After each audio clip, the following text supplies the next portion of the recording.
Hey guys, tonight we're diving head first, well, more like face first, into the muddy, blood-splattered world of medieval castle building. You think it's all stone arches and scenic battlements? No, it's splinters, shattered toes, and long days shoveling filth for someone who thinks bathing is treason. Welcome to the construction site. So before you get comfortable, take a moment to like the video and subscribe, but only if you genuinely enjoy what I do here. Let me know your city and what time it is while you're listening. That way, I know who I'm dragging back into the 1200s with me. Now, dim the lights, maybe turn on a fan for that soft background hum, and let's ease into tonight's journey together. You're standing in a churned-up field.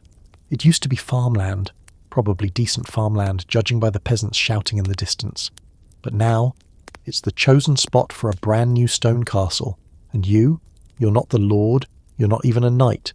You're just some guy with two good hands, a back that hasn't given out yet, and a mouth that should probably stay shut if you want to make it through the next decade. Welcome to the workforce. The foreman is already screaming. He's wearing what looks like a goat hide apron and is gesturing with a stick at a rough square scratched in the dirt. "The keep goes here," he barks. What's a keep? You're not totally sure yet, but it definitely sounds like something that'll eventually kill someone during construction.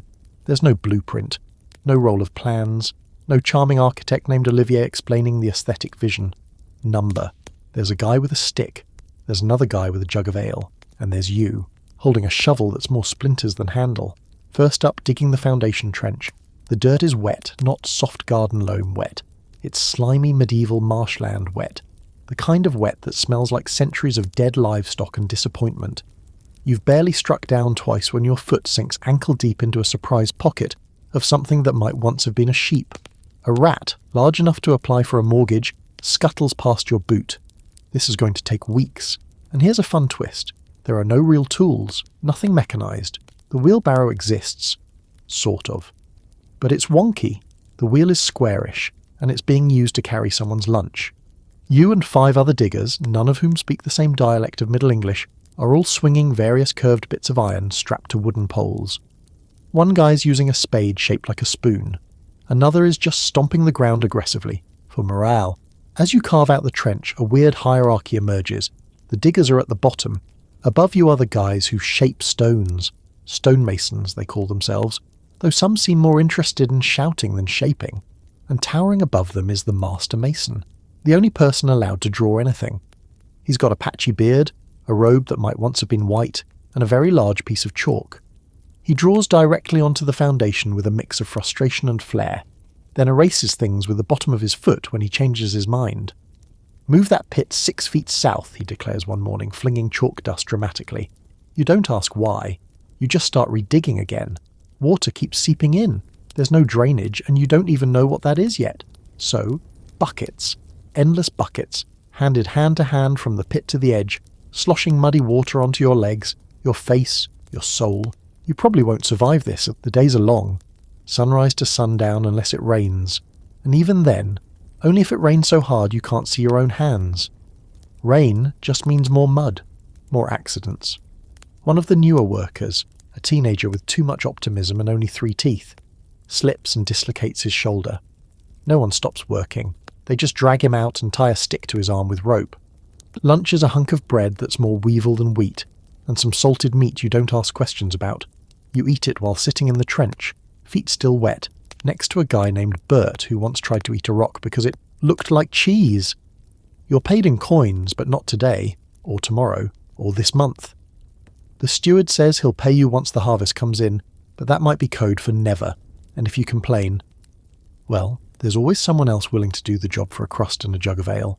At night you sleep in a temporary shack just outside the site. It's made of planks, mud, and regret. Wind slices through the gaps in the walls like it's auditioning for a horror story. You try to stay warm by huddling next to a fire that smokes more than it flames. You cough through the night and dream of dry socks, which don't exist yet.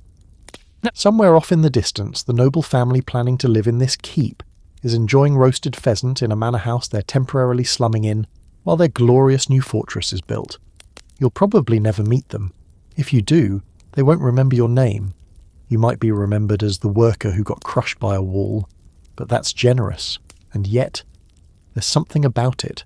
Something weirdly hypnotic in the rhythm of the digging, the earthy smells, the dawn mist curling over the future castle grounds.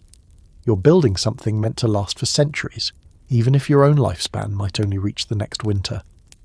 So your boots are still squelching from yesterday's swamp trench, and your lower back is filing formal complaints with your spine. But no rest for the foundation fodder. You're headed to the quarry today. You don't get to choose your assignment. The master mason just points vaguely toward the hills, mutters something about stone supply running low, and off you go with 3 other unlucky souls and 1 donkey with a limp. The donkey has seniority. Getting to the quarry takes half the morning. It's up a slope, a steep one. You're not sure who decided the best place to dig stone out of the earth was the side of a hill that laughs in gravity's face, but there you are, slipping, gasping and dragging an empty sled behind you while the donkey gives up and sits down halfway. You understand the donkey. Once you arrive, there's no shade. Just the glaring sun bouncing off white limestone like it's auditioning for the sun's understudy. The heat sizzles the back of your neck. Dust fills your nose, eyes and lungs within minutes. And then the real work begins. Quarrying stone in the 1200s is not romantic. There are no cool mining helmets or satisfying TNT charges. You've got iron wedges, wooden hammers, and brute force. The goal: split enormous chunks of rock from the earth, without dying or losing fingers. The technique? You hammer a series of holes into a slab, then drive in dry wooden pegs. Once those are in, you pour water on them and wait. As the wood swells, it cracks the stone. The whole process takes hours, per slab. And when it finally breaks free, you cheer, sure, but now you have to move it. The average limestone block weighs more than a horse. You and your companions slide it onto a wooden sled, secure it with ropes that definitely won't hold, and start hauling it back down the hill, slowly, inch by agonizing inch. The donkey has decided to join the effort by walking directly in front of the sled, not helping, just watching. Midway down, the sled catches on a root, lurches sideways and dumps a 700-pound stone into the bushes. There's shouting, there's swearing. You hear the word cursed muttered 3 times. You spend the next hour trying to roll the block back onto the sled while a wasp stings you directly in the eyelid. This is your life now. At the quarry, there's an older man everyone calls Grizzle. You assume that's not his real name, but you're not asking. He's been quarrying since before your mother was born, and he's missing 2 fingers and 1 ear. He tells you the stone here is soft, which makes you deeply concerned about what hard would look like.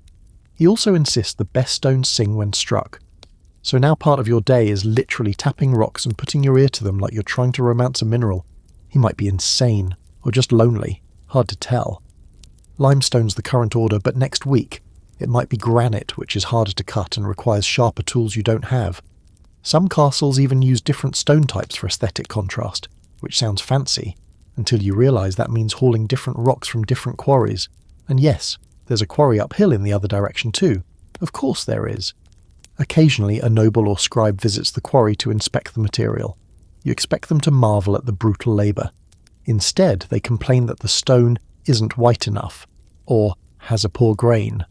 You want to say something, but your tongue is dry, and your will to argue died around the same time your left boot filled with gravel. Water, by the way, is a precious commodity out here. There's no stream nearby. The one guy with a water cart charges for refills. You pay in copper coins or favours. By noon, you've given him your bread, your shade spot, and your only decent curse word. You drink the dusty dregs anyway. By late afternoon, your hands are blistered and your arms feel like boiled rope. You manage to get 1 block back to the work site. 1, a full day, 1 stone, and the castle, it's going to take thousands, tens of thousands, and yet you do it again tomorrow. Sometimes while working you hear stories. Stories about workers who found ancient bones in the quarry. Too large to be human. Some say they were dragons, long buried under the hills. Others say they're just mammoths, from a time before time. Either way, someone always claims to have seen glowing eyes in the cracks, probably hallucinations, or possibly lunch-related delusions. But you're not the only one feeling it. One of your team members, Thomas, swears he saw a stone move on its own. He's a nervous guy, not prone to jokes, and now he won't work alone. He hums while chiselling, a soft, tuneless sound, probably just to keep the silence from crawling into his skull. The foreman never visits the quarry, too beneath him. Instead, he sends a boy every few days to collect a tally. How many blocks, he asks, never. How are your legs? Or, do you still have both kneecaps? You give him the number. He nods. and then he walks away without a word back to the castle, where the real work waits. You've barely slept, your arms still buzz from yesterday's quarry haul, and your left shoulder feels like it's housing a family of wasps.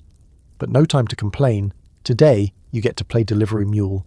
The blocks aren't going to move themselves from the quarry to the building site, and guess what? There are no roads. Just muddy, rutted tracks masquerading as paths, and an assortment of carts that look like they were built by drunk toddlers. You're part of what they grandly call the transport crew. Really, it's you, a couple of equally sore companions, and 3 donkeys who all seem to have some kind of attitude problem. And the carts? They're wooden platforms on wheels that wobble like a drunk at his 7th ale. Each one groans under the weight of a single limestone block, and the axles creak ominously the moment you hit your first bump, which happens to be 10 feet from the quarry. Right away, it's clear that gravity is not your friend. Even on what passes for flat ground, every inch forward is earned with rope-burned hands and desperate grunting. You and your team dig your heels into the mud, backs bent like human oxen, while one of the donkeys chews on the edge of your shirt. It's unclear whether this is an act of aggression or affection. There are 2 routes to the castle site. One is shorter but goes through the woods, a tangled mess of roots, thorns and low-hanging branches just waiting to take an eye. The other winds around a nearby ridge and is longer but safer.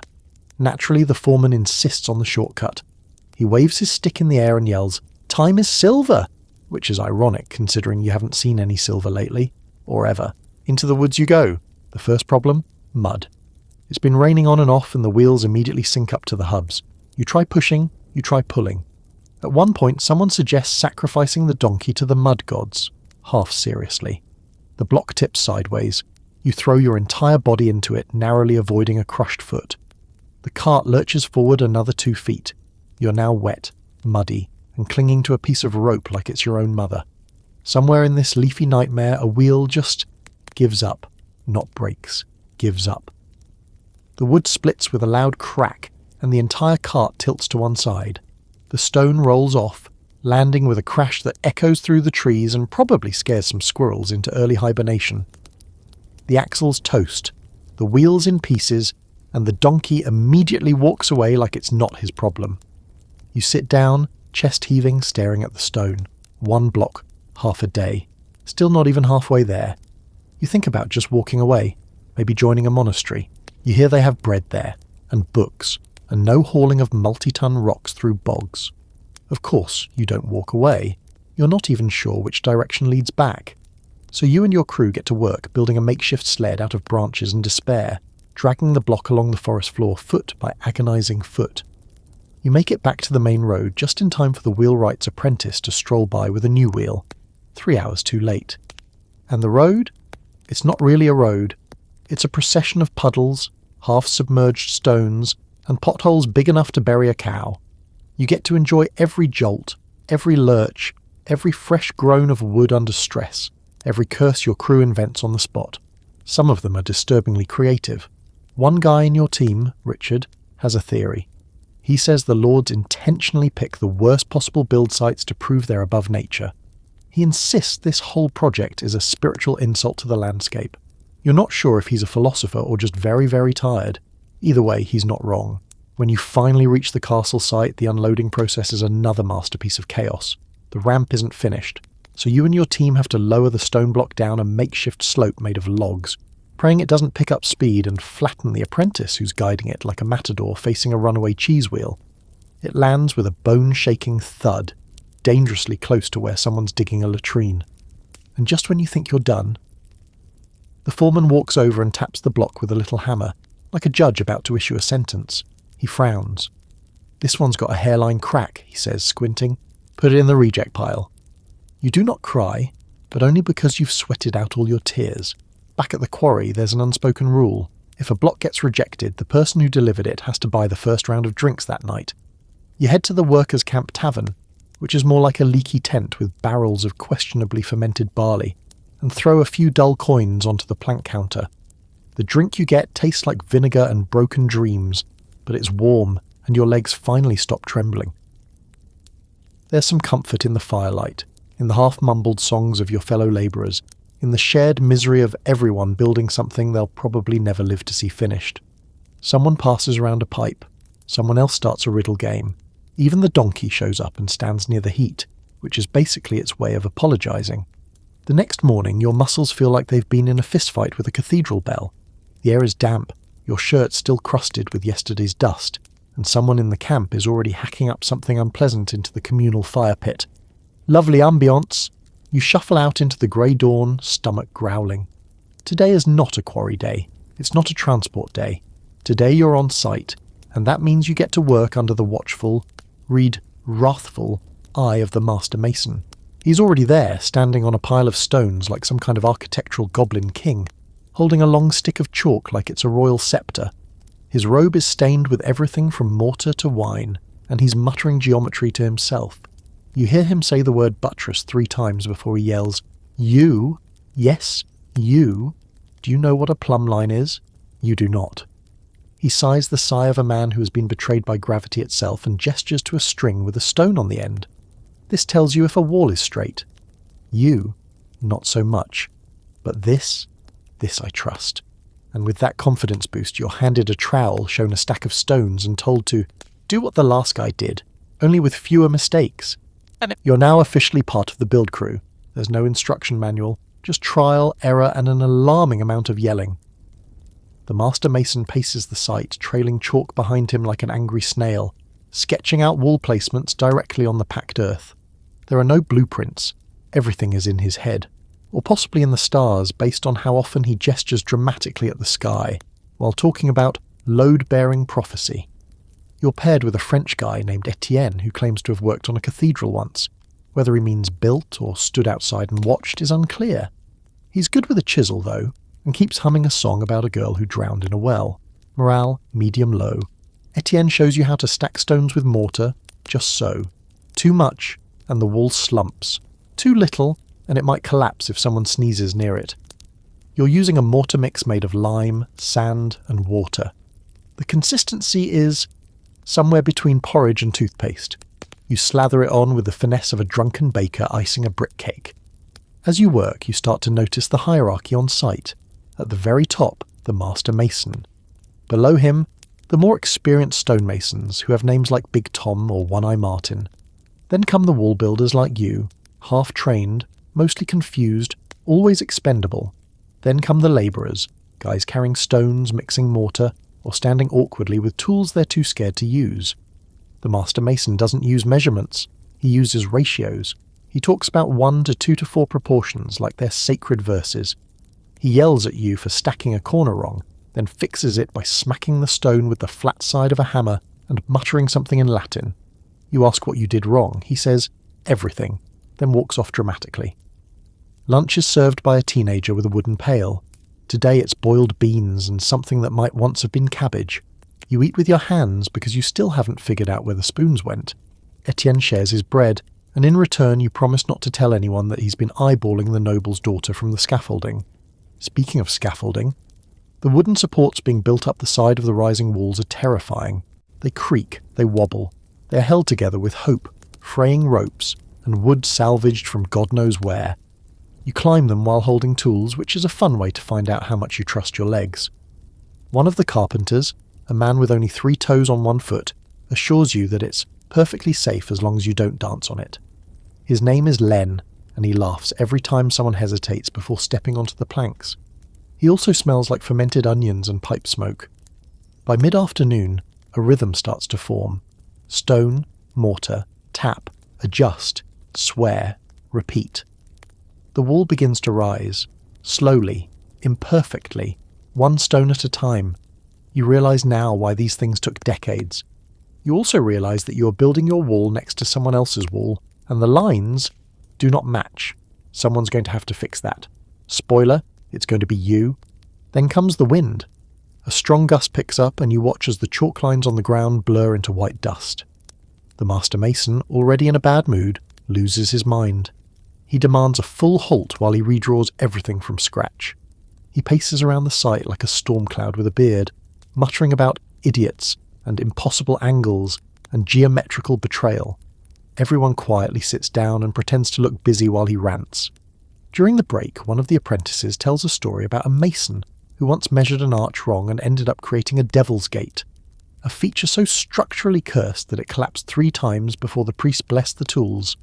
Whether that's real or just workplace legend is up for debate, but you do notice some of the older workers muttering prayers when they lay cornerstones.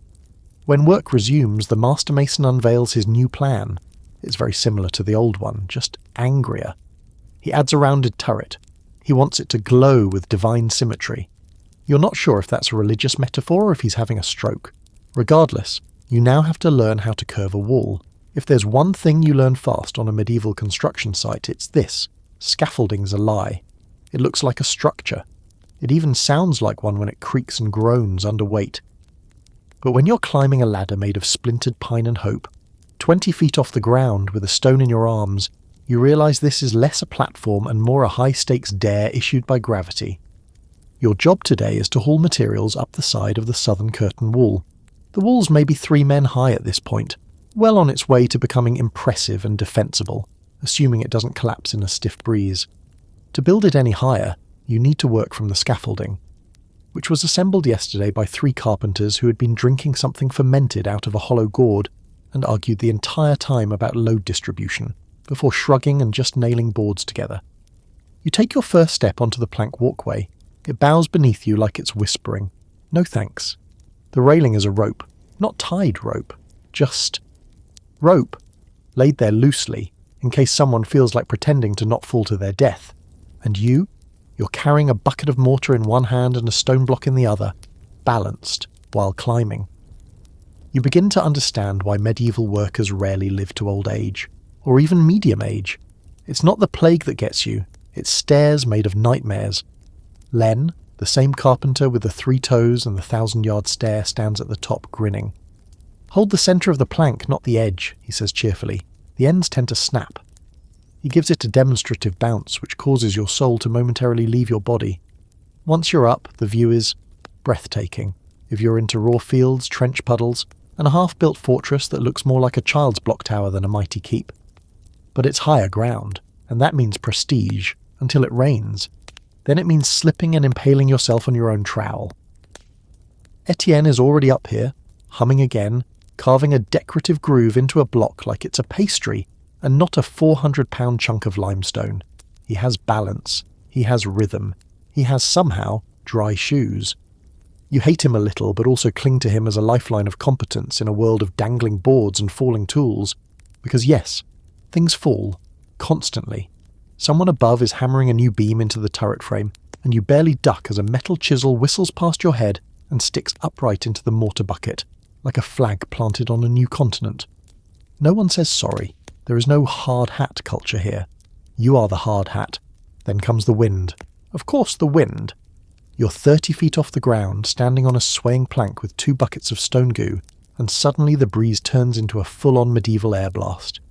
Your tunic flaps like a sail. The plank groans under you, and Etienne casually squats to brace himself while you grip the rope, railing, and seriously consider your life choices. "I once saw a man fly off the scaffolding," Etienne says calmly. "Did a full cartwheel. Landed on the steward's tent. They made a song about it. Thanks, Etienne. Still, the work must go on. You start laying stone, lining it up along the chalk guideline the master mason hissed into existence earlier. Every few blocks he scuttles up behind you, pokes your placement with a stick and mutters about your questionable symmetry. Then he adds some symbolic scratch marks to a cornerstone, taps it twice with a ceremonial hammer, and vanishes again into a puff of sawdust and ego.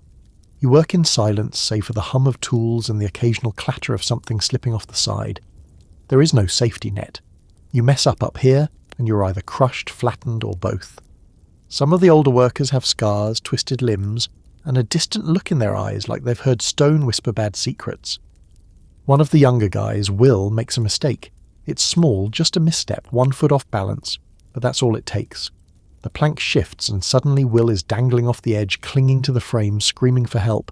You and Etienne rush over. Etienne grabs the back of Will's tunic while you brace the nearest post with your shoulder and pray it holds. It does, barely. You yank Will back up, all 3 of you panting, filthy and slightly more religious than you were 10 minutes ago. Will's hands won't stop shaking. Etienne gives him a sip of something that smells like despair and rosemary. Then it's back to work. There's no compensation, no time off, not even a pat on the back. The master mason appears, sees Will sitting, and mutters something about lazy hands. You have to physically hold Etienne back. Later that day, you're assigned to a new scaffold near the tower base. This one, you're told, is the good one, reinforced and tested. You climb it, only to find the top section is missing entirely, just gone. A plank bridge dangles over a 5-foot gap like someone meant to finish it, got distracted and never returned. You look across it, see another worker waving and wonder if that's symbolic. A ladder appears, nailed in hastily. You climb again. By the end of the day, you're covered in dust, bruises, and the sour realization that the safest part of this job might actually be the trench. The castle rises, slowly, dangerously, and you're one of the reasons it hasn't fallen yet, which is either inspiring or deeply terrifying. Today's your lucky day, and by lucky, we mean you've been volunteered, without your knowledge or consent, to help at the lime kiln.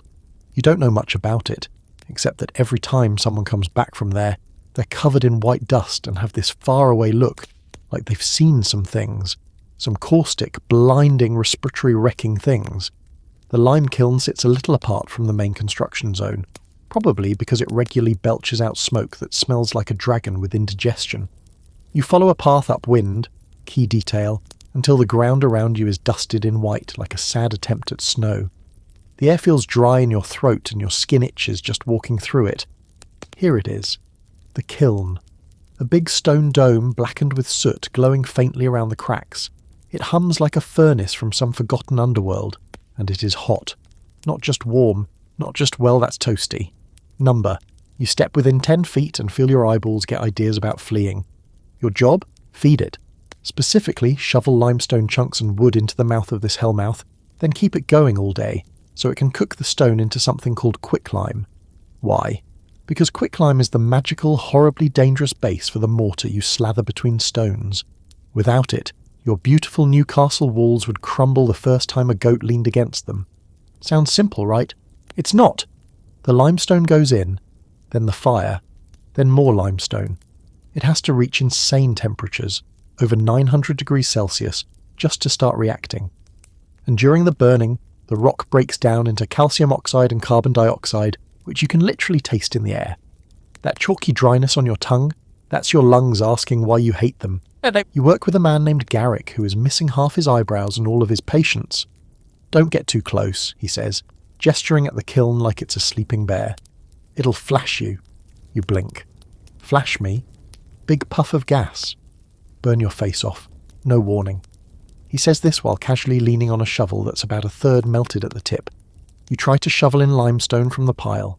It crumbles into powder as you touch it. The dust explodes into the air, and suddenly your face is white, your eyes sting, and you sneeze like you've snorted powdered gods. Garrick hands you a wet cloth to tie around your face. Now you look like a criminal, he says cheerfully. You work in short bursts, feed the kiln, back off. Watch the flames roar and lick through the cracks like angry orange tongues. Then feed it again. Repeat until your brain starts to boil. Then comes the actual harvesting of the quicklime. Once the fire dies down and the kiln cools, and by cools we mean no longer glows menacingly, you help shovel out the end product. Flaky white chunks that look like chalk but behave like vengeance. Touching it with bare hands, bad idea. Breathing it in, also a bad idea. Getting it wet, worst idea. Because here's the terrifying thing about quicklime. When it reacts with water, it doesn't just bubble, it boils, like instant steam, face-melting kind of boiling. Naturally it's raining, only a drizzle, but that's all it takes. One careless worker lets a drop hit a chunk of freshly scooped lime, and you all get to witness a tiny puff of steam erupt like a personal warning from the alchemy gods. Garrick just shakes his head.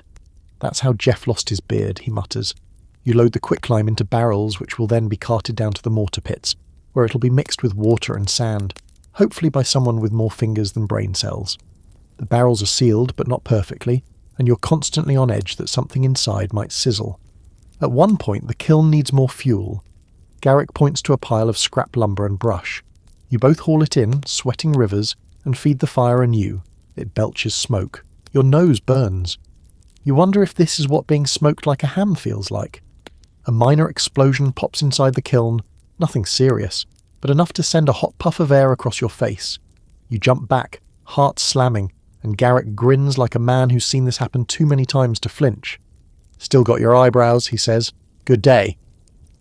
By mid-afternoon, you're exhausted, coughing, and reeking of wood smoke and regret. Your clothes are white, your skin is dry, and your soul feels slightly scorched. A passing worker mistakes you for a ghost. You do not correct him. You return to the site dragging a barrel of quicklime which you deliver to the mortar mixers. One of them gives you a look and says, "Better you than me," and then he starts mixing it barefoot. Barefoot. You try to stop him. "You know that stuff can burn through your skin, right?" He shrugs. "Only if you stand in it." Then he steps into the pit and begins stomping like a toddler making wine. You back away slowly, very slowly.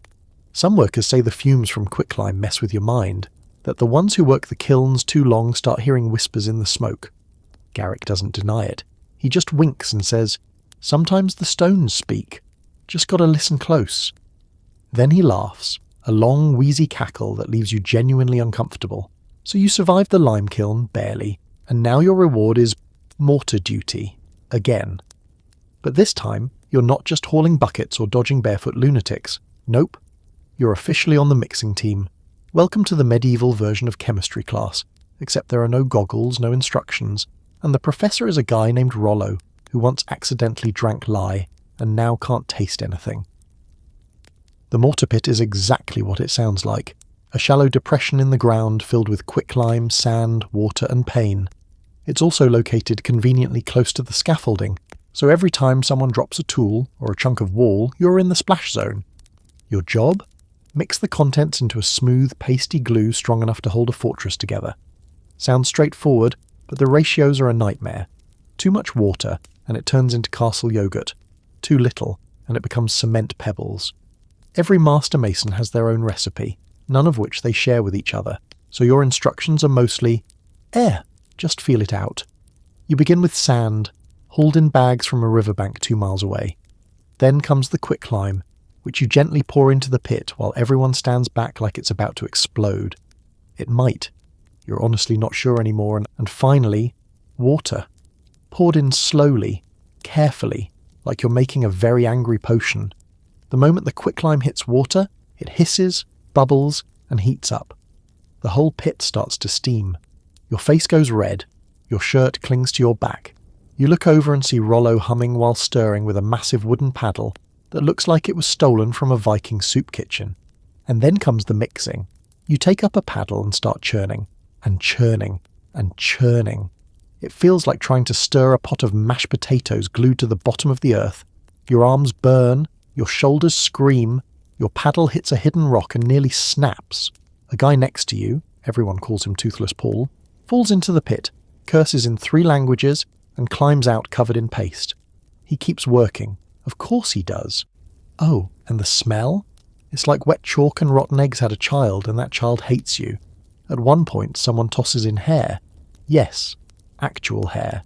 You stare. Animal hair, they explain, rolling their eyes like you're the weird one. Strengthens the mix. Keeps it from cracking. You glance around. There's a burlap sack filled with horse and goat trimmings. It smells alive. You toss it in, trying not to imagine the goat it came from. And here's the twist. It kind of works. The mix starts to firm up.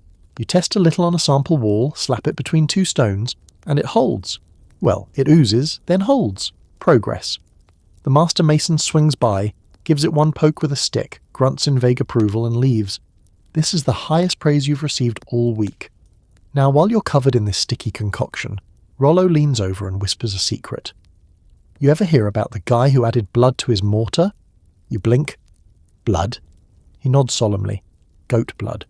Said it made the wall stronger. Some say it bonded better with the stone. Others say it was for protection. Spiritual kind, he winks. Might be superstition. Might not. They say that castle still stands. And not a crack on it. You do not ask whether he's tried it himself. But you do notice that the next batch he stirs has a reddish tint and a suspicious smell. You look the other way. Later, a new guy joins the crew. He's got clean hands, a shiny belt, and speaks like he's read more than 3 books. Turns out he's a scribe, sent by the Lord to document the building process. You expect him to write things down, maybe sketch the site. Instead, he walks over to the mortar pit and says, "Shouldn't you be using volcanic ash?" Everyone stares at him. Roman concrete, he explains. It lasted thousands of years. They used ash from pozzuoli. You mix it with lime, and it creates a chemical bond that resists saltwater decay. Rollo interrupts him with a ladle full of mortar aimed at his boots. Is this Rome? No? Then shut up and stir. The scribe backs away slowly. You keep working. You're sweating from places you didn't know had sweat glands. Your arms feel like cooked noodles. The pit is deeper now, the paste thicker. Someone drops a full shovel of sand on your head. No apology, just a muttered, "Move faster." To make things even better, the weather shifts. The clouds darken, and a light drizzle starts to fall. This means the mortar mix starts changing itself, absorbing water from the air. Rollo yells, "Cover the pit!" You toss planks and burlap over it, but it's too late. Half the mix goes soft. You'll be re-stirring it tomorrow, with even less enthusiasm and more fungal spores. That night, you return to camp and discover you're still covered in lime paste. It's dried in your hair, under your nails, in places you'd really prefer it not be. You try to wash it off in a barrel of rainwater, but it just smears around like a very aggressive face mask. Someone suggests using vinegar to neutralize it. Someone else says that's a waste of good vinegar. You sleep itchy and mildly radioactive. It's early. Too early. You wake up to the sound of someone dry heaving outside your tent, which is how you measure time now. Not by the sun, but by the volume and velocity of camp coughing. The air smells like damp burlap, sweat and regret. And breakfast is a crust of bread with something that might once have been cheese, but now looks like an experiment gone wrong. Today you're not working the kiln or mixing mortar. Number. Today you've been promoted to something even more exciting. Standing in line, waiting for wages. Sounds easy, right? Oh no. It's worse than anything you've done so far. The paymaster only shows up once every 2 weeks, guarded by 2 bored-looking soldiers and a clerk with an abacus he uses like it's a sacred relic. You and 100 other workers line up in front of the steward's tent, squinting in the sun, clutching whatever proof of labour you've been given, which in your case is a splintery token marked with a notch and a greasy thumbprint. Ahead of you, a stonemason is already yelling. "I was on the tower crew for 6 days, he shouts, waving a bit of parchment like it's a royal decree. "And my name's not even on the list." The clerk doesn't even look up. "Then you weren't here." "I was standing next to you yesterday, you toad." No response. Eventually a soldier steps in, and the mason storms off, muttering about finding another lord who actually pays. You watch him leave, and for a second, you wonder if you should follow. Maybe join a monastery, maybe become a travelling juggler, maybe just walk into the forest and disappear. When it's finally your turn, the clerk squints at your token, checks the list and grunts. He reaches into a small wooden chest and drops a few small silver coins into your palm. You stare at them. That's it. This is 2 weeks of stone hauling, mortar mixing, almost falling off scaffolding, lime inhalation and possible permanent hearing damage from Etienne's singing. Enough to buy? What? A pair of used boots? Half a chicken? A good sneeze? The steward notices your expression. "Be grateful," he says, not looking up. "The Lord is generous. We're lucky to be paid at all." You don't say anything. You just nod, because arguing with someone in fur-trimmed robes never ends well when you're covered in dust and earning a third of a carpenter's wage. You pocket your coins and trudge back to camp.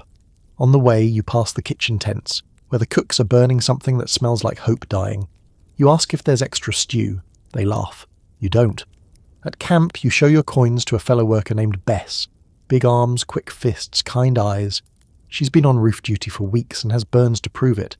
She snorts when she sees your pay. "That's half what I got," she says, "and I got docked for sneezing near the steward's horse." You both stare at the fire. You start to realise something. This job has no guarantees. There are no fixed wages, no union, no protection. If you get sick, you lose your spot. If you get injured, you get replaced. If you die, someone takes your shirt and steps over your body to pick up your shovel. In fact, last week one of the wheelwright's apprentices disappeared after a scaffolding collapse. Everyone assumed he ran off. Today, someone found his boot in the mud. Just the boot. The steward said nothing. The work carried on. To survive here, you need to work harder, faster, quieter, or know someone, or both. Later in the day, a rumour spreads. The food delivery has gone missing. A shipment of bread and dried beans from the next town never showed. Some say it was robbed by bandits. Others say the steward sold it for wine. Either way, rations are cut. Now everyone's mood turns. You feel it like a change in the wind, more shouting, more arguments. Someone's tent gets slashed open. No one saw who did it. The donkey goes missing, then turns up tied to a tree with a potato stuffed in its mouth. A message? A prank? Hard to say anymore. And yet, people keep working, because this is still somehow better than being a peasant on a muddy patch of land, hoping the crops grow and the Lord doesn't take your pig for taxes. At least here you have a tent. Occasionally meat. Maybe even boots, if someone dies in your size. One of the carpenters, Gib, walks over in the evening with a strange grin. "Look what I found," he whispers, holding out a coin. It's foreign, thinner with strange lettering and a worn-down crest. Buried it under a scaffold. Might be Roman. You ask what he's going to do with it. "Sell it," he says. "Buy a seat on a barge. Get out of here. Go somewhere warm." You laugh. But later, as you lie on your straw mat staring at the flickering shadows on the tent walls, you think, maybe one day. For now, you've got your tools, you've got your hands, and you've got the next pay cycle to look forward to, assuming you survive that long. Rain. You wake to the sound of it drumming on the tent like 1,000 tiny fists. It's relentless, soaking everything it touches and turning the castle site into what can only be described as a tragic soup of mud and despair. You pull on your damp tunic, because everything you own is now wet, and step outside into ankle-deep slop. Someone slips and curses nearby. Someone else is trying to build a trench with a spoon. The donkey, who is by far the smartest member of this crew, refuses to leave the shelter of the smithy overhang. Rain doesn't stop the build, it just makes it infinitely worse. Today's task, digging drainage channels around the base of the keep. The walls are rising steadily now, which means all this lovely water is collecting at the base like a moat. But not the nice kind. This moat smells like old socks and the beginning of trench foot. You're handed a shovel with one corner bent upwards and told to make the water go somewhere else. That's it. That's the direction. There is no map, no slope guide, no idea where somewhere else is. You just start digging and hope gravity does its thing. Within minutes you're soaked. Not just damp, wrung-out tunic, water in your underwear, my teeth are floating soaked. The mud clings to your legs like it's trying to adopt you. Every step is a risk. One wrong move and your boot gets swallowed forever. Or worse, you slip and land face first in the slurry, which someone does within your first hour. The mud isn't just gross, it's dangerous. Several stacks of stone that were waiting to be lifted have shifted overnight. The rain has softened the ground beneath them, and now they lean at ominous angles like they're considering a career change in collapsing. You give them a wide berth, but not wide enough to avoid the sudden splash of mud one makes when it gives way slightly. Your pants are now technically part of the wall foundation. Up above, the scaffolding leaks. You see water running down wooden supports like it's looking for the fastest route to electrocute someone, if electricity existed. Etienne, of course, is up there anyway, wearing what might once have been a hooded cloak and now resembles a soggy napkin. "Rain is romantic," he calls down. You sincerely hope he slips and falls into the latrine trench. Speaking of which, you really start to appreciate how castles rarely had plumbing, or any sense of hygienic planning. The latrines are overflowing, and in this weather, everything flows, including things you'd rather not step in. You make a mental note to burn your boots at the end of this job. By midday, the site is a battlefield of failed drainage. The rain has picked up. A half-built wall starts to slide, not collapse, just slide, down the side of the embankment where the mortar hasn't set yet. A dozen men rush to brace it, slipping and shouting, trying to hold back what amounts to a very angry pile of wet rocks. You're one of them. You dig your heels into the mud, press your back against the stone, and feel the earth try to eat you alive.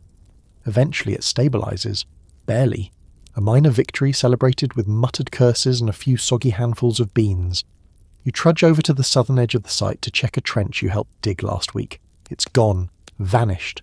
Swallowed by the mud like it never existed. In its place is a pool so deep and dark you consider whether it might be a portal to another dimension. You're tempted to jump in and see if it leads to a warmer, drier timeline. At one point, a monk shows up. Why? Who knows? Maybe he got lost on the way to the priory. Maybe he just likes suffering. He walks through the site holding a scroll over his head to keep it dry, muttering about water tables and divine elevation. He stops next to your trench and squints. This entire site is cursed, he says, built on marshland. It will rot from within. You ask him what he suggests. He shrugs. Prayer? Then he wanders off. Thanks for the help, Friar. Back at camp, the situation isn't much better. The tents are leaking. The cook fire won't light. Someone's cloak was swept into the stream. Everyone's wet, cold and quiet, which is when you know morale is truly at rock bottom. Later that night, you sit under a makeshift lean-to made of planks and failed hope, drinking the last of the weak ale someone managed to keep dry. Bess is there, sharpening a knife that may or may not be intended for the steward. Etienne is there, humming something mournful in French. The donkey is there too, chewing on your sleeve. You wonder aloud, why aren't castles built only in summer? Bess snorts. Because lords don't care about seasons. They care about walls, and they want them now. And she's right. Castles weren't built for comfort, or logic. They were built because someone rich wanted to feel even richer. Because someone with a title wanted to remind everyone else how many people they could force into mud-soaked misery just to have a slightly taller place to yell from. And here you are, part of that legacy, knee-deep in sludge, tired, cold, holding a shovel that's more splinters than tool, but still digging, still shaping the very bones of what will one day be a towering symbol of power. And maybe, just maybe, in 500 years, someone will walk these walls, dry, warm, and clueless, and admire the craftsmanship, unaware that you're buried beneath it, eternally wet, eternally underpaid. You can't feel your thumbs. That's the first thing you notice this morning. Not the cold, not the fact that your tent has partially collapsed, not even the dog chewing on someone's discarded sock near the fire. No, it's your thumbs, specifically their absence. Or rather, they're still there technically, but currently locked in a numb state that suggests they've filed for early retirement. Why? Tool duty. Today you're on the bench with the tool crew, which is a fancy way of saying you'll spend the next 10 hours sharpening, repairing, and cursing at hammers, chisels, picks, and everything else that's been mangled by weeks of rough stonework and amateur handling. The tool shed is really just a lean-to filled with iron implements in various stages of ruin. Some are twisted, some are chipped, some have handles that were clearly replaced with bits of firewood in desperation.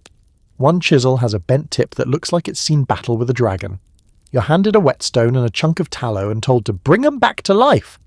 No pressure. You sit on a damp bench next to an old man named Cyric, who's been the toolmaster here for nearly 20 years and has precisely zero faith in humanity left. He grunts at you and points to a hammer with a cracked head. You fix that, he asks. Maybe. If you fix that, you get bread. If you break it more, you get nothing, and you eat nails. Cyric, it turns out, isn't joking. The bread he offers is real, but so is the threat. He sharpens blades with the intensity of someone trying to destroy the concept of dullness itself. You try to copy his motions, carefully angling the chisel edge against the whetstone, rubbing it in tight circles, feeling the metal heat under your fingers. It's slow, quiet work, and oddly intimate. You begin to understand the personality of the tools. Every nick tells a story, every curve a mistake. You pick up a broad mason's chisel and can tell immediately, this one's been dropped, repeatedly. You imagine the poor guy using it, trying to chip away at a corner block while sweat and frustration made him clumsy.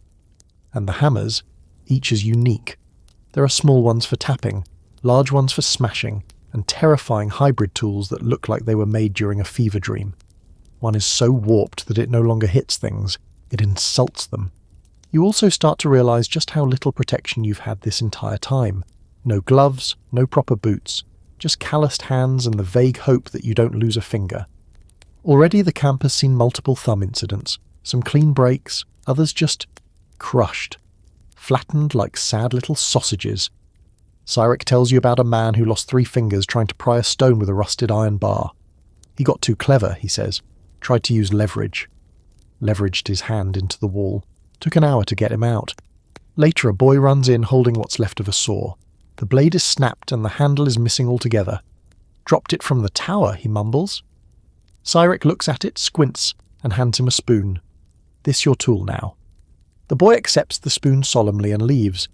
You work your way through 6 chisels, grinding edges until your thumbs are raw. Occasionally you stop to heat iron over a coal bed and hammer it back into shape, badly. You miss. A lot. Cyric doesn't comment, he just sighs, loudly. Then comes the blacksmith. He struts in, covered in soot, smelling like fire and arrogance, drops a bundle of tool heads onto the bench and says, They need love. You peek inside. It's a massacre. Bent tongs, split wedges, one mysterious thing that might be a horse tooth. Sirik groans and mutters something about tool murderers. The blacksmith just winks and walks away. You get to work with a small forge, trying not to breathe in too deeply. The iron sings when it's hot, hissing, ticking, and occasionally snapping. You try to reshape a pickaxe head and accidentally fling a spark into your own sleeve. It smoulders for a second before Etienne, who apparently appears everywhere, pats it out and offers you a flask of something that's probably wine, or glue. You thank him. He vanishes, like a French chimney ghost. As the day wears on, your hands start to tremble from overuse. You've sharpened over 24 tools, and you're still behind. The line outside the lean-to is growing. Carpenters, masons, even kitchen boys, all needing things fixed. One guy asks if you can repair a spoon. Sirik throws it at him. Then something weird happens. You pick up a long, thin chisel, finer than the others, and notice a carved symbol on the handle. A mark, a sort of spiral with a tiny cross through it. You ask Sirik what it means. Toolmaker's mark, he says, not looking up. Some masons had their own. Showed pride. Or, well, superstition. That mark there, that's old. Real old. Like Roman, he snorts. Maybe. Or just some fool pretending to be clever. You pocket the chisel, just for the story. At sunset, you soak your hands in a barrel of water that turns grey instantly. Your thumbs still don't work right. Your fingers are sore. Your arms feel like wet rope. But the tools are sharp, ready. Tomorrow they'll cut and hammer and gouge again, and probably break again. And you'll be back here soon enough, whetstone in hand, whispering curses at metal. The sun is up, but barely. Just a dim orange smear behind a curtain of clouds that look like they were hung by someone in a deeply foul mood. Today's assignment, digging trenches around the perimeter. Again, not for drainage this time. Number. This trench is ceremonial, strategic, symbolic, completely unnecessary unless you're expecting an army to show up and fling burning cows at you. But orders are orders. The foreman claps his hands and yells, "Fortifications! Defensive ditches. Dig deep. Dig like the devil's chasing you." You're handed a shovel. It's the same one you used 3 days ago. Still cracked. Still covered in something you hope is just mud. You sling it over your shoulder and head out past the curtain wall to where the stakes have been marked in a rough oval. There's nothing elegant about it. Just a wide, shallow scar in the ground that's supposed to become a ditch and eventually a defensive moat, or so they claim. The dirt here is heavy, dense, wet from the past few days of rain and packed hard like it's holding on to secrets. You and a dozen other workers start carving away at it, flinging clumps over your shoulders, grunting with every scoop. You try to pace yourself. 5 minutes in, you're already sweating like someone who lied to a bishop. No one talks at first. Too tired, too early, too much trench. But eventually the chatter begins. "Why do we need a moat?" someone asks. "Because someone read too many war ballads," someone else replies. "They think it'll stop ladders," a third adds. "But I've seen men cross worse with nothing but a log and a good insult." And it's true, there's no water source nearby, no stream, no spring. The idea of a full moat here is laughable. If this trench ever fills with water, it'll be from rain or from someone weeping into it. And yet, you dig. Because that's what you're told to do. Because someone higher up the chain of misery thinks this muddy trench is what separates a noble fortress from a pile of rocks. You and your crew carve the earth like it owes you money, and by midday your arms feel detached from the rest of your body. Someone's wheelbarrow breaks. Not gently, it just gives up. The front wheel splinters and the tray folds inward like it's trying to become abstract art. You all gather around the wreckage in silence, like mourners at a funeral. One of the men crosses himself. Someone whispers, "It had a good run. The wheelwright will fix it. Eventually. But not today. Today you get to drag baskets of dirt by hand. As you work, you notice a change in the soil. Darker, softer, and something hard underneath. You pause. Dig more carefully. There it is. A round stone. No, not a stone. A skull. Human! Everyone stops. There's a moment of silence. Then someone makes a joke about cursed trenches, and the foreman shows up and tells everyone to shut up and keep digging. The skull is tossed aside like a leftover bone. You stare at it for a moment before covering it back up with a clump of earth. You don't know who it was or why they were buried here, but you figure they probably died digging too. As the trench deepens, you notice something else. The wall looks unstable from this angle. The foundation stones were laid quickly, probably too quickly, and now with the surrounding earth removed, they're exposed. Vulnerable, you mention this to the master mason. He squints, grunts, kicks the base of the wall. It'll hold. That's all he says. You don't believe him, but there's nothing you can do. You're not in charge. You just dig, and dig, and dig. Hours pass. You forget what dry feels like. Your boots are more mud than leather. Your fingers are blistered. One guy cuts his hand on a buried shard of pottery. Another throws out his back trying to lift a rock that turns out to be a buried chunk of masonry, likely from a previous failed build. You wonder how many layers of failure this trench will eventually expose. Then near the end of the day, a trumpet sounds. Not a war trumpet. Just a single blast from the steward's assistant, sharp and annoying. A signal. You all groan. Some drop their tools and collapse onto the dirt. The trumpet means visitors, nobles, and when nobles visit, everything changes. Suddenly the foreman's running around screaming, "Clean the trench! Stack the tools! Look like you're working hard!" You're ordered to wipe your face with your sleeve and stand in formation like this trench was your idea. You resist the urge to flip the shovel upside down and declare yourself the king of dirt. And then they arrive. 3 mounted nobles dressed in ridiculous cloaks with feathers and fur and zero awareness of how mud works. Their horses pick their way carefully around the trench while the nobles observe the sight like they're looking for signs of divine favour. One of them, a younger man with a feathered cap that's definitely compensating for something, points at the trench. "Is this the defensive line?" "Yes, my lord," the steward says, trying to avoid getting splashed. "Too shallow." "But my lord, the water table." "Dig it deeper." And that's that. Tomorrow you'll be back here, digging the trench again but deeper into harder ground, for no reason other than that a man who has never lifted a shovel in his life wants to feel secure. You watch them ride away.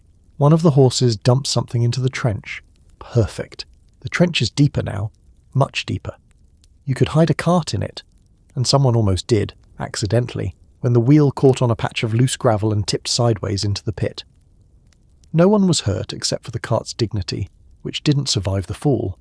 You pulled it out with rope, curses, and the collective will of 5 angry labourers. But today, mercifully, you're not in the trench.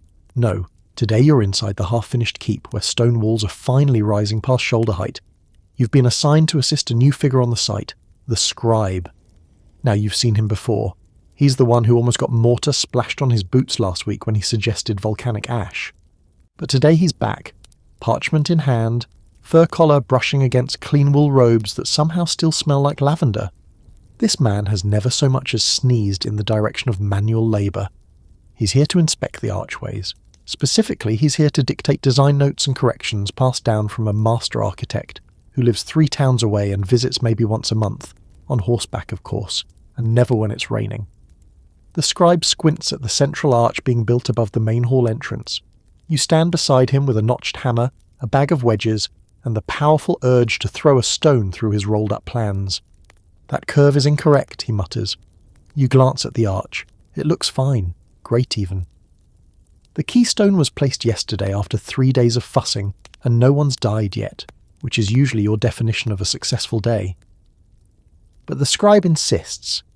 The angle of the voussoir is slightly off. It was meant to be a Gothic point, not a Roman semicircle. You blink. "A what now?" he sighs. "The blocks are too symmetrical." The proportions won't please the abbot. Etienne, who always appears when things are about to get tense, leans in from his spot on the scaffold and calls down, "Tell the abbot he can kiss my voussoir." You snort. The scribe does not. He unrolls a scroll, revealing a shaky sketch of what might be a doorway or possibly a loaf of bread. There are notations all over it in a mix of Latin, shorthand, and possibly something he made up to sound smarter. You look at it. You look at the wall. You look at the sketch again. "Your drawing has no measurements," you say. "It's interpretive," he replies. You squint at him. "It's unhelpful." "I studied under a Dominican," he snaps, as though that's supposed to impress you. You begin to understand why the arch has been rebuilt 3 times already. The master mason naturally is not thrilled when he arrives and hears the news. He climbs up the scaffolding, studies the arch, then studies the scroll, and finally rolls his eyes so hard you worry they'll get stuck. "The curve's fine," he says. "It matches the other doorways. But the abbot doesn't live here." "I do," and with that he walks off. The scribe looks like he's about to have a theological crisis. This is not what the plan dictated, he mutters, pacing in a tight circle. This is not symmetrical. This is expressive.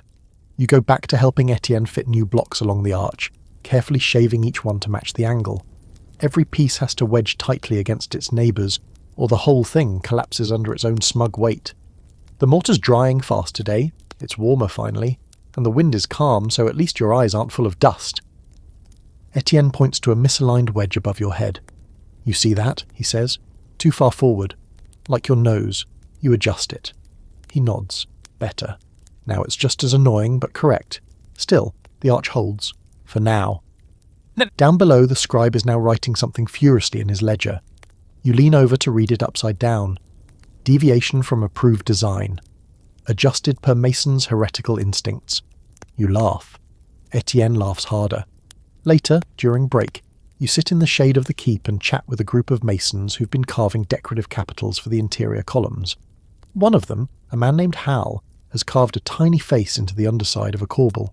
It's got huge eyes, a tongue sticking out, and a nose like a turnip.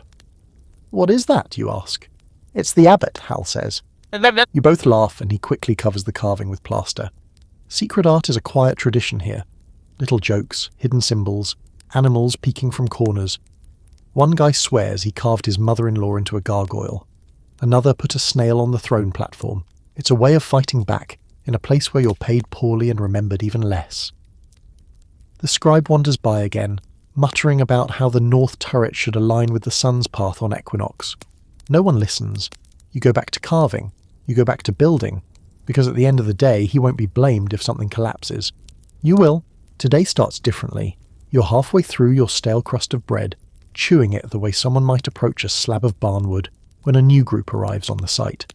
No carts, no tools, just robes, ink-stained fingers, and an air of superiority that can be smelled from 100 paces away. Monks, and not the silent bread-baking kind. These are scholarly monks, the kind who start sentences with "according to Boethius" and never finish them with anything useful. They walk in like they own the place, carrying scrolls, measuring rods, and one guy who's wearing a pendant shaped like a perfect triangle. You can already tell they're going to be a problem. The leader of this holy geometry squad is a tall, pale monk named Brother Thaddeus. He has a voice like gravel soaked in honey, and a beard that looks like it was drawn on by someone who's never seen a beard before. He approaches the master mason, unrolls a scroll wider than the table in the workers' mess tent and announces, "This is the new sacred geometry layout." The master mason blinks. "The what now?" Brother Thaddeus nods solemnly. "We've recalculated. The original dimensions of the central apse are mathematically impure." Impure? Indeed. The proportions do not reflect divine harmony. They lack alignment with the Fibonacci sequence. You, standing nearby with a chisel in your hand and a headache in your soul, whisper, "What's a Fibonacci?" Etienne, always nearby and pretending to be more French than usual, says, "Sounds like a fish stew." The monks are not amused. Brother Thaddeus leads a procession, and yes, it is a procession, through the half-finished halls, pointing to corners and muttering things like, "Ah, yes, the golden ratio fails here, and this axis is 9 degrees off true sanctity." The builders try to follow along, but it quickly becomes clear that the only person who understands what Thaddeus is saying is Thaddeus himself. One of the younger monks carries a brass instrument, some kind of astrolabe or holy pizza cutter, and begins measuring sunlight angles through a partially built window. "We must rotate the chapel wall," he says. The master mason pinches the bridge of his nose and mutters something that might get him excommunicated. The thing is, you're not totally against the monks' suggestions. Some of their ideas make sense, like not putting the latrines directly above the grain storage. Others, though, less helpful. One monk insists that the entire south wall be shifted 3 feet to align with celestial mercy. When asked what celestial mercy is, he says, "You'll know it when you see it." Cool, super helpful, but because the monks report directly to the abbot, who reports to the bishop, who funds the Lord's favourite chapel, you have to listen. So now you're tearing down a half-built wall, a perfectly fine wall, a wall that you and 7 others spent 3 days raising stone by stone while being screamed at for every misaligned joint. And now it's unworthy of the stars, apparently. You chip it apart while the monks watch and write notes in neat little ledgers. Occasionally one will mutter something like, "This will be remembered as a holy correction." You sincerely hope he falls into a wheelbarrow full of lime paste. The worst part, you're rebuilding the wall at an angle. Slight, barely noticeable, but different enough that it throws off the adjacent measurements. The floor markers have to be redrawn, the mortar pits adjusted, everything shifted because of some invisible spiritual math. To make things worse, Brother Thaddeus insists on carving new cornerstones himself. You know, for symbolic significance. He takes a chisel, clearly never used before, and begins scraping at the limestone block like it personally insulted him. After 30 minutes, he's managed to chip off a piece the size of a squirrel's eyelash. Etienne walks over, takes the chisel, and finishes the job in 15 seconds without breaking eye contact. He doesn't say a word. Brother Thaddeus thanks him and immediately takes credit. By the end of the day, the builders are divided. Some see the monks as a mild annoyance. Others consider them holy interlopers. One man starts muttering about sacred sabotage and carves a tiny goat with a halo into one of the new blocks. You don't stop him. That evening, the monks host a short lecture in the dining tent. Most workers don't attend, opting instead to drink watered-down ale and complain about how Fibonacci's never dug a trench in his life. You go out of curiosity. Brother Thaddeus draws a spiral on a plank with a piece of charcoal and explains how everything in creation follows divine geometry. Snail shells, pine cones, cathedral domes, and yes, even castle walls. He speaks of sacred circles guiding the hands of man, and how builders are the muscle behind the mind of God. You don't understand half of it. But the part about muscle feels accurate. You leave halfway through. Your hands are sore, your back is worse, and you know you'll be rebuilding that same wall again tomorrow, when someone realizes the divine ratio still isn't quite divine enough. You're standing under an arch that took 8 days to build, praying it doesn't fall on your face. It's finished. Sort of. At least no one's actively chiseling it anymore. But there's a certain lean to it, just subtle enough to make you question everything you've ever trusted about physics. The foreman walks under it without blinking. "Looks good," he says. And the master mason walks under it, muttering about load paths and minor stress deviations. Etienne walks under it dramatically, holding his arms out like a saint accepting martyrdom. "If I die," he says, "make sure the donkey gets my gloves." You do not walk under it, because you've seen what happens when medieval architects go all in on style and forget about safety. And nothing says style over sense quite like the pointed arch. They're beautiful, no denying that. Sharp lines, high peaks, a whisper of Gothic grandeur that makes even the half-drunk scribe nod appreciatively. But they're also finicky. Build one wrong, just slightly wrong, and instead of gracefully channeling weight down and out, they do this amazing thing where they just explode sideways. You're assigned to assist on a new one going up over the secondary entrance, a fancy way of saying the back door where knights complain about the mud. The mason in charge of this arch is called Arn. He's one of the quiet ones. Doesn't talk unless he's swearing or sneezing. Has a nervous tick where he taps each stone 3 times before laying it. You find out quickly that he's paranoid for a reason, because this arch, it's cursed. First, the scaffolding collapses. No one's on it at the time, thankfully, but it drops a dozen stones onto the freshly poured mortar bed and ruins the alignment. Then, the keystone, a beautifully carved piece with a little sunburst on the bottom, goes missing. Just gone. Arn screams at a teenager, accuses a donkey, and finally finds it buried under a cloak that someone was using as a makeshift pillow. Third time's the charm. You're up there now, helping wedge in the last few blocks before the keystone. You're holding a wedge with one hand, trowel in the other, and one foot balanced on a plank that wobbles like a drunk on ice. Etienne down below yells up, "Imagine if your mother saw you now," which doesn't help your focus. Arn fits the keystone into place with a sound that's half satisfying clunk, half nerve-wracking creak. The arch settles, you all hold your breath, and nothing happens. For 10 glorious seconds it holds. Then you hear a snap. Arn freezes. You freeze. A tiny piece of wood near the top of the frame has cracked. The mason looks like he's about to leap into the sky and fly away from it all. But the arch doesn't fall. Not yet. Arn orders everyone off the scaffolding. The frame is reinforced with extra planks. You tie ropes around the structure like it's a frightened animal. A priest is summoned for a quick blessing. He sprinkles holy water, mumbles something about divine support, and hurries off to avoid any litigation. You sit on the ground nearby watching the arch, waiting, listening. After an hour, Arn declares it probably stable. You nod like that's good enough. Later that day, A knight arrives with a small entourage. He's not a full lord, just some second son from the borderlands with a moustache that would lose a fight with a squirrel. He walks straight to the back door, looks up at the arch and says, "Why is it pointy?" You sigh. Arn walks over, still covered in mortar dust and unprocessed rage. "Pointy arches redirect weight more efficiently," he says flatly. "They're better than the old Roman curve. Stronger." "Doesn't look right," the knight says. "Round ones look more knightly." Arn says nothing. You begin slowly moving away. The knight gestures to his squire. "Mark this one for redesign." Arn throws his trowel, not at anyone, just into the mud. Hard. The arch does not fall. Victory. Of course, not all arches are pointy. Some are round, some are barely arches at all. Just lumps of stones, hoping no one notices. The mix and match of styles on the site is starting to show. There's a column with 3 different capitals, a window that's half Romanesque, half oops. And now there's talk of adding decorative niches, which is great because nothing says well-defended fortress like tiny wall cubbies no one can reach. That night, back at camp, you join a few masons around the fire. One of them, a toothless man named Kiln, swears that pointed arches were originally invented by a drunk priest trying to draw a fish and failing.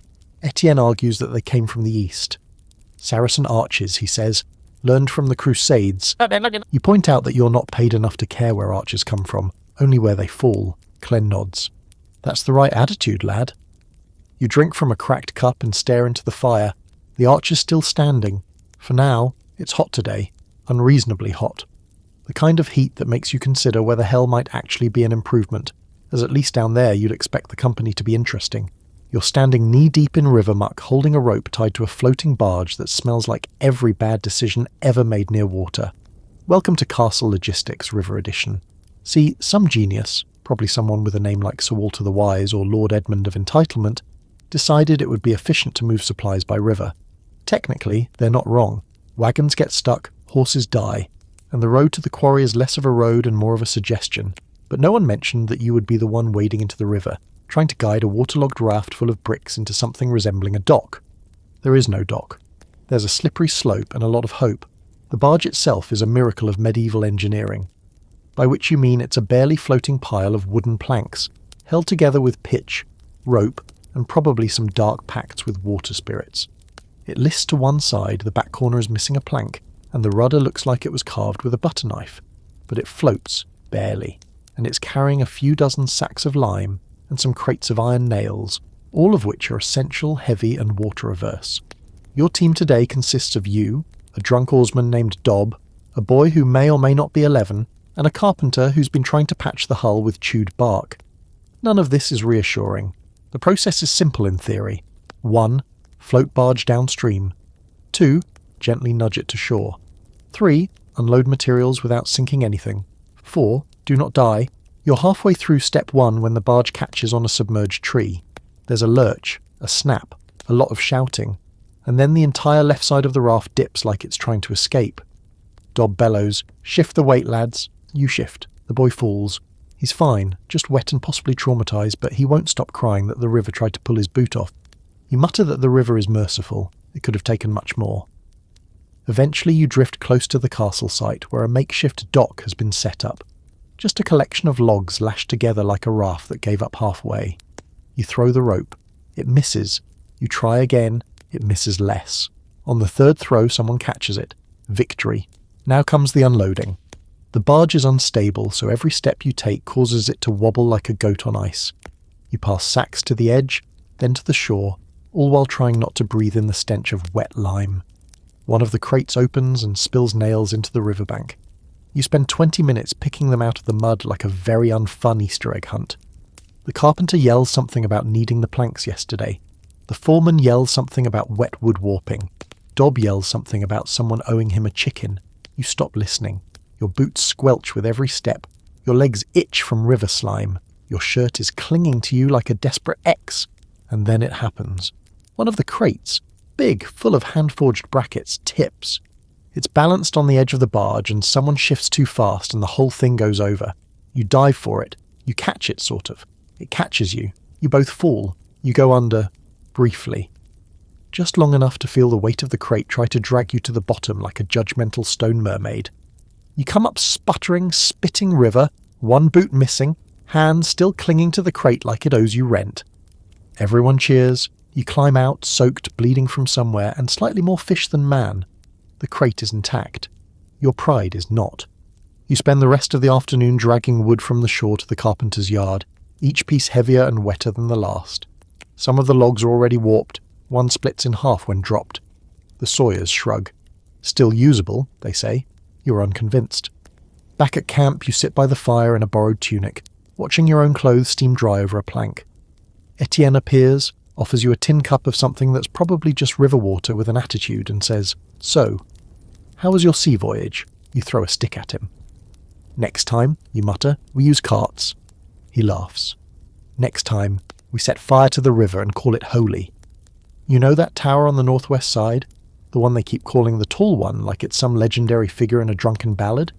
Yeah, you're rebuilding it again. For the 5th time. It's become a kind of joke now. Except no one's laughing, because this tower has eaten more hours, more stone, and more workers' sanity than anything else on site. It started out strong, good base, proper foundation, decent measurements, allegedly. Then the first section shifted.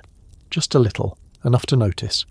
Enough for the master mason to look at it and say, Then it happened again. By the 3rd rebuild, workers were placing bets on how long it would last before leaning like a tavern stool on a cobblestone street. By the 4th time, they stopped caring. And now it's just you and a crew of exhausted labourers standing at the foot of a pile of crushed stone that was once a proud maybe tower, ready to give it another go. The foreman is trying to act optimistic. 5th time's the charm, he calls out, with the enthusiasm of a man who knows full well it absolutely isn't. You sigh, pick up your trowel, and go back to your old friend. The bottom corner block, which you have personally placed, removed, and replaced 4 separate times. You might name it soon. Maybe Trevor. Trevor the block. The block that never quite fits but keeps showing up like an unwanted cousin at every family gathering. You begin laying the first course of stone again, double-checking alignment, this time with a plumb line, a level, and sheer spite. The ground here is supposed to be solid, and yet somehow, over and over, the tower has settled just enough to ruin everything above it. Someone once suggested it might be cursed. At this point, you wouldn't be surprised if the earth beneath it was the burial site of a very vengeful chicken. Arn, the silent mason with the twitchy eye, is leading the rebuild this time. He's grumpier than usual and insists on measuring everything twice, then muttering the results under his breath like a spell. 4 cubits, 4 cubits, 4 cubits. You say nothing. Etienne, meanwhile, has decided the tower is haunted. "I saw a shape last night," he says, "up near the top scaffold. Tall, hooded, it whispered." You squint at him. "Could have been the donkey." The donkey does not whisper in Latin. Fair point. Despite the superstition, the crew pushes on. The stones are good, freshly quarried, properly shaped. The mortar is thick and sticky, mixed by Rollo with extra sand for weight. You stack block after block, slowly watching the circular wall rise again. This time Arn adds buttresses. Not decorative ones, angry buttresses. Thick, squat supports like they're meant to keep the tower from breaking into a sprint. The scaffolding groans, the ropes creak, the stones complain, settling into place with the reluctant thuds of old men lowering themselves into chairs. You know this sound. It's the sound of temporary success. By day 3, the tower is waist high again. Spirits are cautiously higher. Arn stops twitching as much. Etienne writes a short poem about second chances and then drops it into the mortar for good luck. By day 4, disaster strikes again. Not a collapse this time, just numbers. The scribe arrives, holding his blasted scrolls, with his fur-lined hood and smug air of, "I understand geometry because I've seen a triangle before." He looks at the tower and says, This is different from the mason's it's worse. According to the last plan revision," he says slowly, "the base diameter should be 3 feet narrower." Everyone freezes. Arn's hammer slips from his hand and lands in the mortar with a wet plop.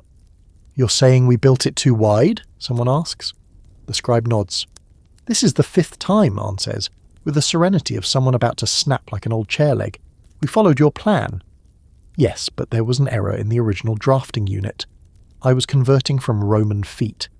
You consider launching him from the tower with a trebuchet that doesn't even exist yet." The crew groans. The master mason arrives, hears the news and walks off without a word. You think you hear him mutter, "I'm too sober for this." Ultimately, the decision is made to leave the base as is and taper the rest inward, a compromise born of exhaustion more than design. The scribe isn't happy, no one is, but the tower's staying, for now. You work in silence that evening, rebuilding a section of inner wall and wondering how many castles out there are actually standing on foundations that were close enough. Probably most of them. You can't imagine Roman engineers doing this 5 times. Then again, they had slaves and volcanic ash. You have rope splinters and sarcasm. By sundown, Etienne is carving a face into one of the support stones. Who's that supposed to be, you ask? The scribe. It's a blocky little head with a nose like a turnip and eyes of pure panic. You nod approvingly. That night, around the fire, the bets return. How long before the tower leans again? 3 days? 1 week? Never. This is the one. You just shrug. You no longer care. It's part of you now. The tower that wouldn't stay, the spiral of sadness, Trevor's throne. You wake up to find that your breakfast is missing. Specifically, your acorn loaf. The one you traded a half-day's labour for. The one you wrapped carefully in linen and tucked beside your mat like a child's favourite toy. Gone. In its place. A small round hole in the tent wall and a scattering of crumbs that lead suspiciously toward a nearby tree.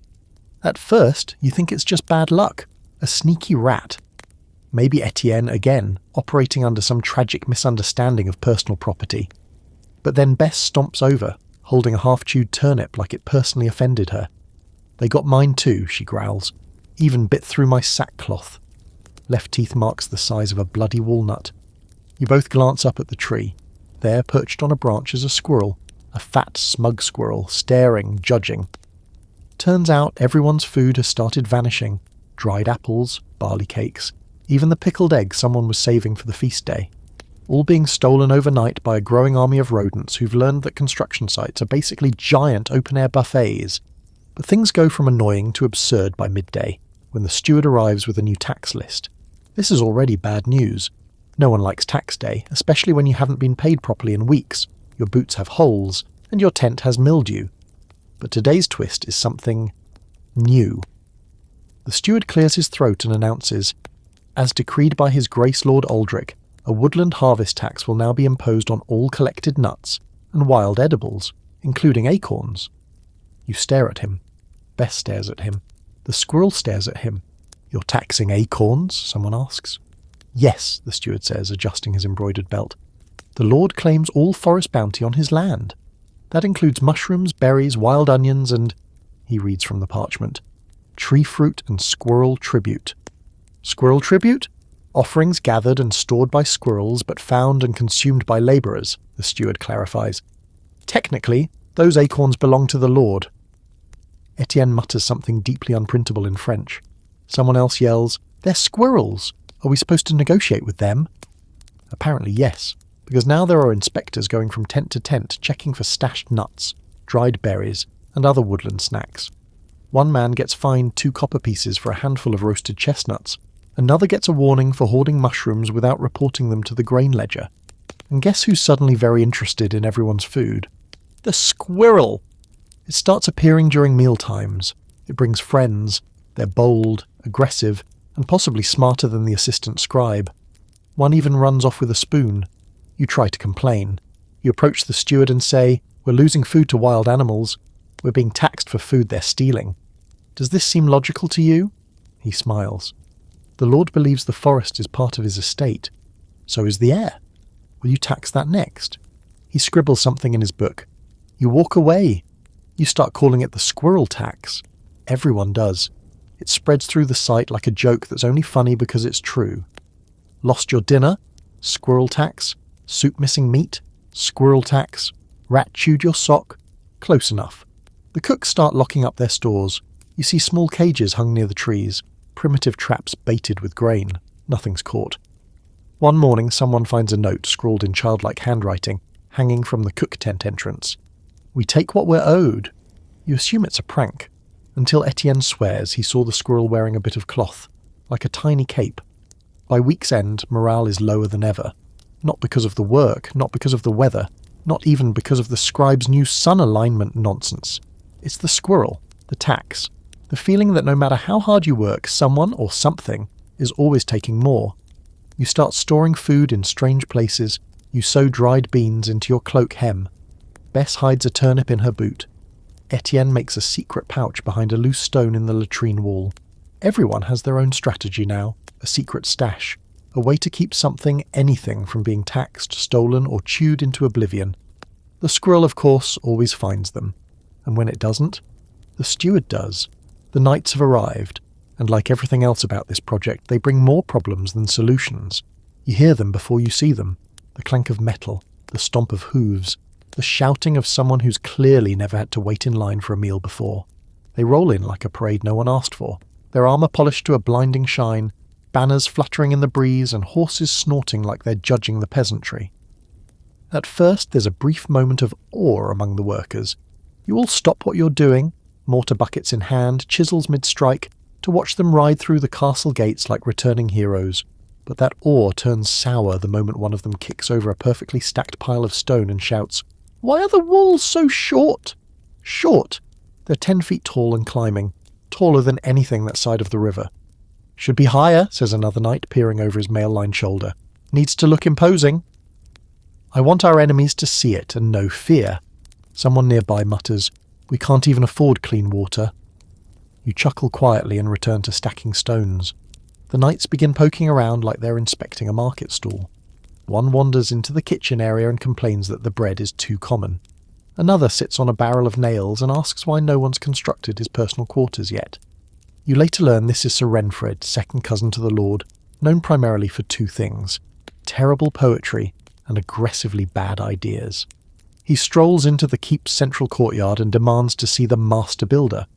The master mason is summoned and visibly suppresses the urge to strangle someone with his measuring rope. "This entry hall," Sir Renfred says, gesturing around with a gloved hand, "is too narrow. I want to be able to ride my horse through it." The mason blinks. "It's a hall, my lord, not a stable." Renfred waves him off. "Make it wider. More archways. Perhaps a mural of St. George, fighting something larger than a dragon. Maybe a hydra. That would be unique." You and Etienne exchange a look. Etienne whispers, "Do you think we could hide his armour in the lime pit?" Tempting. The knights set up camp within the outer bailey, taking over half the space you've all been using for stone carving, rope work and timber storage. Within an hour, 2 donkeys have been displaced, a mortar barrel knocked over and someone's tools used as firewood. No one admits who did it, but you find a chisel still smouldering near the knight's bonfire. Then comes the real insult. Sir Renfred demands his quarters be ready by the end of the week. "They need not be finished," he says, dismounting dramatically. "Just dry. And defensible." Defensible from what, you wonder? The squirrel uprising? The master mason tells him there's no way to finish a stone tower room that fast. "Use more men," Renfred says. "Using more men doesn't make stone dry faster," the mason replies deadpan. "Then use hotter mortar." It's a miracle no one decks him right then and there. The next morning they inspect the walls. One knight, Sir Theobald, whose helmet is clearly 2 sizes too tight, declares the southern battlements are too climbable. He demands that the stones be swapped for smoother ones. "People shouldn't be able to grip them easily," he explains. "People shouldn't be climbing them at all," someone mutters. Later, the same knight trips over a loose plank and blames the carpenter for sabotage. A formal complaint is written. The carpenter, naturally, is also the one who built the knight's latrine, which he now refuses to use until it's blessed by a priest. That blessing never happens. You suspect he ends up using a bucket and a lot of misplaced pride. Despite all this, the knights still demand training grounds, so a portion of the already overburdened outer courtyard is flattened for jousting practice. Jousting on a construction site. You get to watch as 2 half-drunk squires chase each other with lances near a half-built well. One squire accidentally impales a barrel of dried beans. You mourn the beans. Worst of all, they criticise your work. Sir Renfred strolls by the tower wall you've been rebuilding for weeks and taps it with the end of his sword. "This won't hold," he says. "It looks weak." You bite your tongue. He leans closer. "Did you even level it?" You try to answer, but Etienne, never one to pass up a chance to escalate, steps forward and says, "Of course. We use the spirit of God to measure it." Sir Renfred squints. "That's not an approved tool." Etienne smiles. "But it's always accurate. You laugh so hard you drop your trowel." The knight walks off in confusion. By the end of the week, morale is non-existent. The knights eat better food, sleep in dry tents, and complain about everything. They throw bones into the mortar pits. They use scaffolding as coat racks. One of them actually tried to mount the donkey. That did not go well. Still, there's something comforting about their idiocy.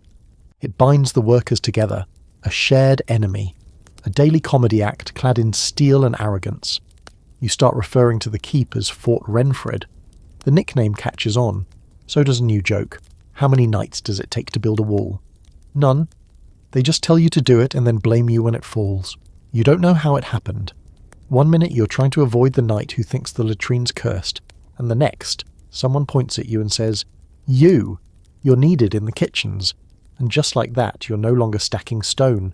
You're working in the castle kitchen, which in theory sounds like a break. A little fire, a little food, maybe some stolen scraps. But this isn't a kitchen.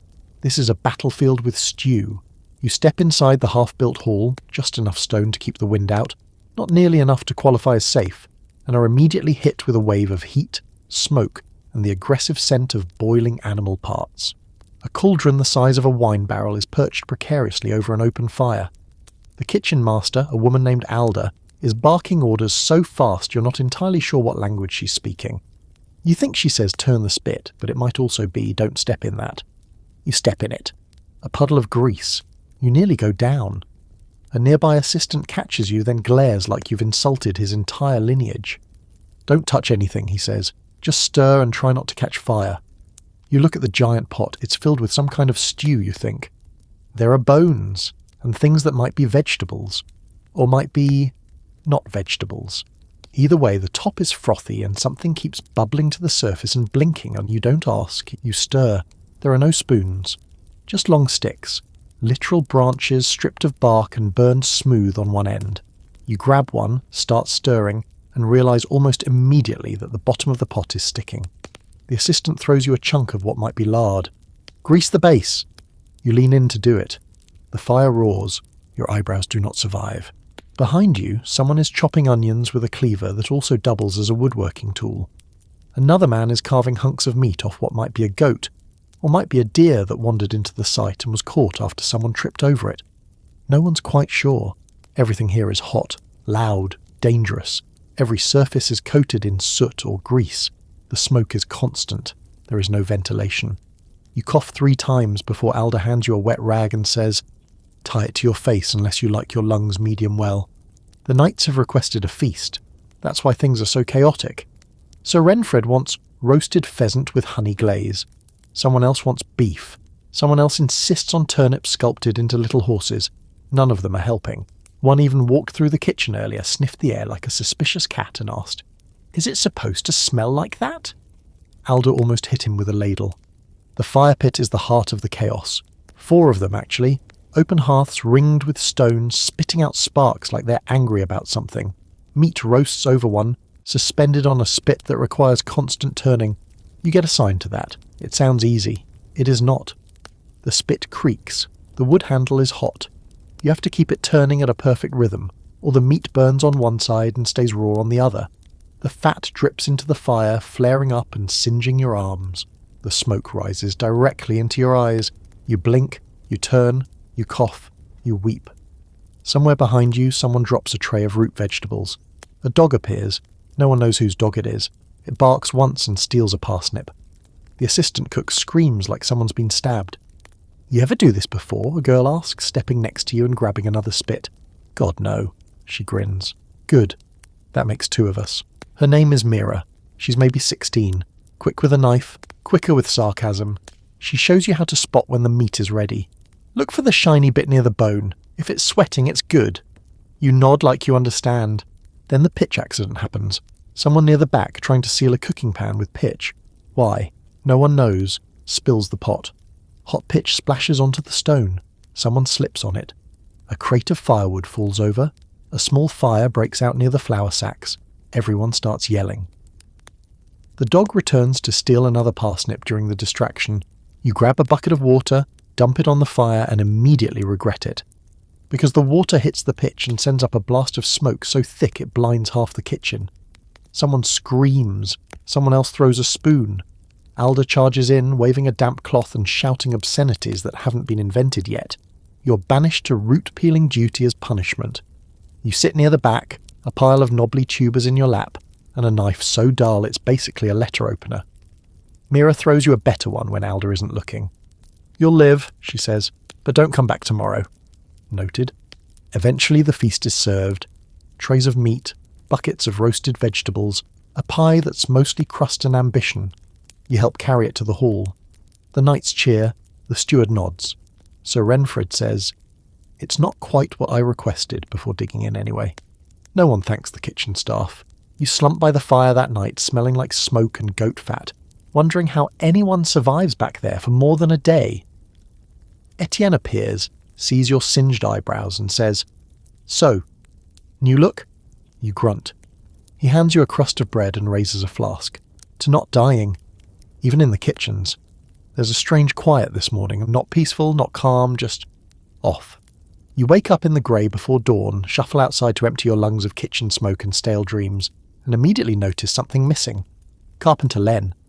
Now Len is usually up before anyone. He's not what you'd call enthusiastic, but he's reliable. Always hammering something, always humming off key, always muttering about pitch and joints and how roof beams are just long planks with trust issues. But today, no Len. No humming, no hammering, no complaints about splinters in his underwear. Instead, you find a small crowd gathered near the timber shed. There's a hole in the ground, shallow, square, still smoking. Next to it is a blackened ladle, half a burnt shoe, and what appears to be a melted mug handle. "Was it?" you ask. Bess nods. "Pitch." Of course it was, because boiling pitch, while incredibly useful for waterproofing beams and terrifying invaders, is also essentially medieval napalm. And someone, possibly Len, possibly the squirrel, knocked over a pot while heating it for roof tar. There are no witnesses, just evidence, and that evidence suggests Len tried to drink the pitch. Not intentionally, maybe, but the story spreading through camp is that he was exhausted. The pitch pot was next to the ale pot, and, well, you can guess the rest. No one saw it happen. No one wants to have seen it happen. But now all that's left of your best carpenter is a pair of charred gloves and a half-sealed roof. You'd mourn. Really you would. But there's no time, because now you're short a roof guy. The master mason is beside himself. "We've got timber stacked, beams ready, thatch drying, and no one who knows how to assemble a hip rafter without nailing someone's foot to the wall." You don't volunteer, but you also don't walk away fast enough. And now you're a roofer. Well, a roof assistant, which is just a fancy title for person who carries heavy timber onto very unsafe heights. You're teamed up with Gib, Len's sometime apprentice and full-time pessimist, who tells you on the climb up, "I give this job 6 hours before one of us falls. Probably me. The scaffolding's bad, always has been, but the roof beams, worse. They were designed by Len, and Len was brilliant, sure, but also a fan of experimental bracing, which means nothing lines up quite the way it should. The beams creak like haunted floorboards. The joints don't fit unless you hit them hard and believe in magic. And the pitch, oh, the pitch, bubbles threateningly in a pot no one wants to stand near. Your job is to hold a beam in place while Gib fastens it with pegs. "Hold it steady," he says. "I am." You're shaking. "I'm terrified." That's fair. You hammer in the pegs with a mallet that feels like it was carved from a log on a threat. Every blow sends a shiver through the beam. Every shiver makes you question your life choices. Etienne is on the ground watching and occasionally yelling, "You missed," which is not helpful and very possibly grounds for throwing a mallet. Then there's the pitch moment.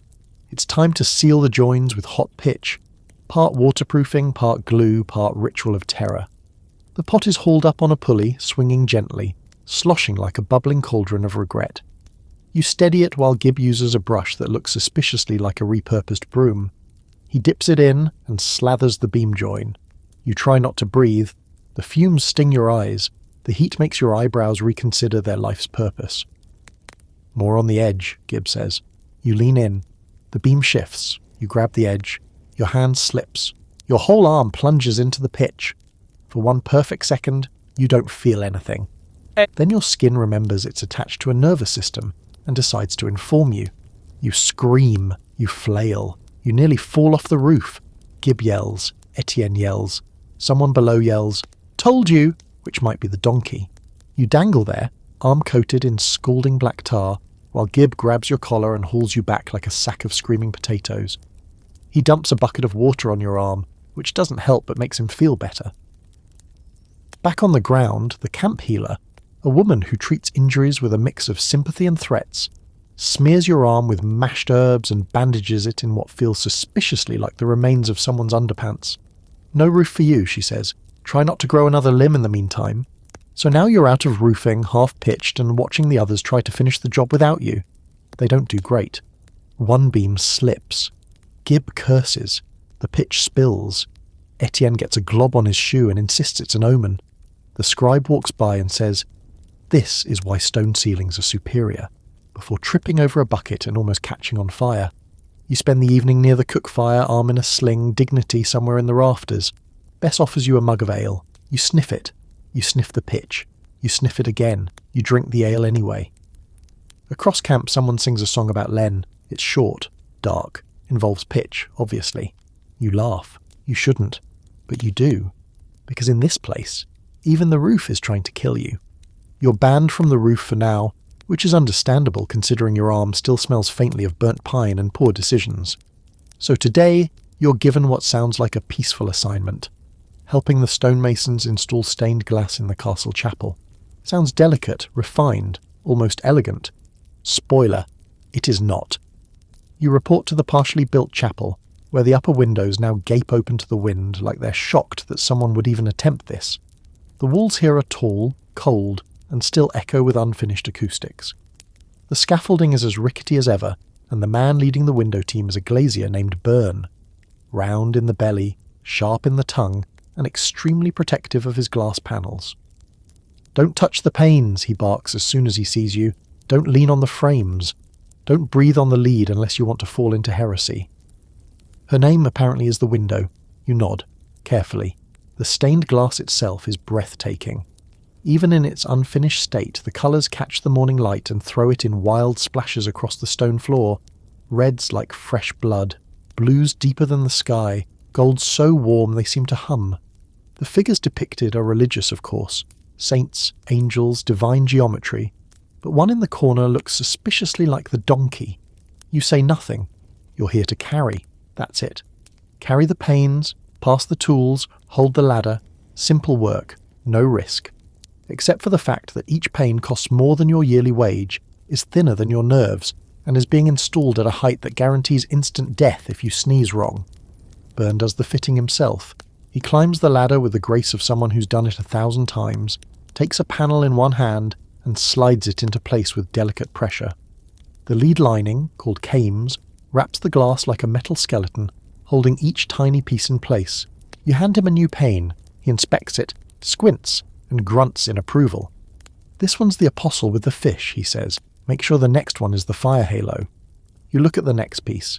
It's green, mostly green, with a bit of orange, maybe a wing, or a shoe. You're not sure. Byrne snatches it out of your hand and sighs like you've disappointed the saints. Up the ladder he goes again. You wait. Etienne joins you, claiming to be on religious observation duty. He's chewing a turnip. "Beautiful, isn't it?" he says. "The glass?" "No, the drama." He's not wrong. Because the moment Byrne tries to install the halo panel, the scaffold shifts. Just a bit. A minor creak, a little groan, but it's enough to make the ladder wobble, and Byrne shouts for someone to stabilise it.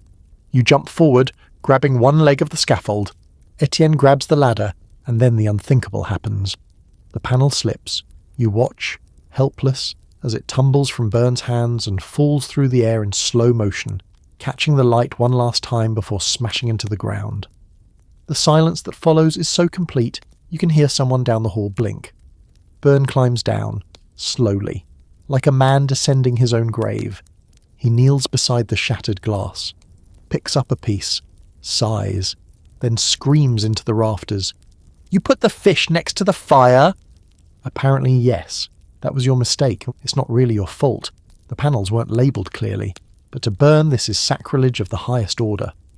He waves a chunk of broken lead like a sword and accuses the master mason of hiring illiterate goat handlers with no appreciation for divine narrative. The mason responds by suggesting Byrne take his divine narrative and wedge it somewhere unholy. The argument spirals. The priest shows up. He tries to bless the broken glass. Byrne tells him to bless his foot. The priest threatens to invoke ecclesiastical discipline. Etienne offers to reenact the fall with interpretive dance. You start picking up shards before someone steps on them and loses a toe. Eventually things calm down. A new panel is fetched. Byrne cools off, mostly by screaming into a barrel. The priest leaves, muttering about artistic blasphemy. The work resumes. You're more careful now. You double-check every panel, ask Byrne before handing anything up, and try not to move unless directly ordered. You're starting to appreciate how much work goes into a single window, how many cuts, how much precision, how much heat and fire it takes to shape something so fragile. You also learn that lead is poisonous. Rollo, who once drank from the mortar bucket, is now helping solder the glass frames and keeps licking his fingers after handling the cames. Byrne tells him to stop. Rollo says, "Tastes like coins." You wonder if that explains a lot. Later in the day, Etienne climbs the scaffold to see the view. Byrne yells at him. Etienne slips, yells back, and lands on the priest, who has unfortunately returned with holy water and bad timing. They both go down. The stained glass stays up. It's a miracle. That night, the chapel is locked up. The remaining panels are stored in crates lined with straw. Byrne sleeps next to them with a dagger under his pillow. You try to sleep, but your dreams are full of crashing colours and saints giving you very disappointed looks. You wake up to ice in your boots. Not metaphorical, not a chill, actual solid crunch when you step kind of ice. Someone yells, "Winter's here!" from across the workers' camp like it's news. You suppose it is. One day you're sweating through a tunic, the next your bread freezes solid before you can chew it. The fire in the centre of camp is burning low, and half the crew is curled around it like smoke-scented cats. The construction doesn't stop. Of course it doesn't. You'd think winter would be a reason to pause, reassess, or maybe finally build a wall that doesn't collapse under its own ambitions. But no. Apparently, winter builds character. That's what the steward says anyway, as he rides by in his fur-lined cloak on a horse that looks warmer than you've been in months. You're back on stone hauling duty, which in this weather means you're essentially dragging blocks of misery across frozen ground. The sleds don't slide, the ropes snap. Your breath fogs the air, and your fingers go from cold to concerning about halfway through the first hour. The mortar pits are frozen solid. No mixing today. The quicklime doesn't care, but the water sure does. You walk past one of the lime barrels and notice someone has hacked a hole through the ice with an axe. There's a cup of it nearby. You pray no one tried to drink it. Instead of mixing, your team gets redirected to stone shaping. Not the elegant carving kind, just brute force. Chiseling edges flat, knocking out frost cracks, making sure the blocks still fit together like puzzle pieces in a snowstorm. Problem is, the stone is harder now. Cold makes it less cooperative. It splinters unexpectedly. One of the younger workers, barely old enough to grow a beard, hits a block too hard and the chisel slips. Blood on snow. A truly festive sight. He's hauled off to the healer's tent with a wrapped hand and a new nickname. Two-Finger Tom. That's not his name, but it is now. You're more careful after that. The wind cuts sideways through the open walls. You wrap a scarf around your face and still feel it slicing in. Etienne is nearby, of course, wrapped in 3 cloaks and sipping something that smells like fermented goat. Winter, he says, is a test of the soul, you grunt. It separates the masons from the mud. You grunt again. You're just grunting now. You grunt a third time, louder. He nods. Exactly. Despite the cold, the work must go on. The master mason is pushing to finish the west wall before snow starts falling properly, so you haul and chisel and stack, and somewhere in the middle of all that the scaffolding ice is over. You don't see it happen, you only hear the scream. A worker near the top, Bren, you think, slips. Just a patch of ice on the board. His boot slides and down he goes, hits one beam, then another, then the ground. He survives, somehow. But his leg bends in 2 directions now, and the steward says something about compensation in spring, as if Bren will walk by then. The incident sends a chill through the crew, and not just because it's freezing. The scaffolding is salted reluctantly. The cook gives out hot broth for lunch, which is basically warm water that once met a chicken. But it helps, slightly. Later in the day, the ropes start failing. Cold makes them brittle. You're hauling a stone block when the rope snaps. Clean break like a dry twig, and the sled tips, spilling the stone directly into a pile of someone's tools. Etienne looks down at the wreckage and says, "Well, I hated that chisel anyway." You help relash the sled with new rope. The master mason arrives, takes one look at the cracked stone and mutters about waste and weather. You think about suggesting a break until spring. You do not, because you remember what happened to the guy who did suggest that. He now works in the latrine trench. Speaking of which, the latrines are frozen. You don't want to talk about it. No one does. By sunset, the sky is pink and orange, deceptively beautiful. Your hands are numb, your back aches.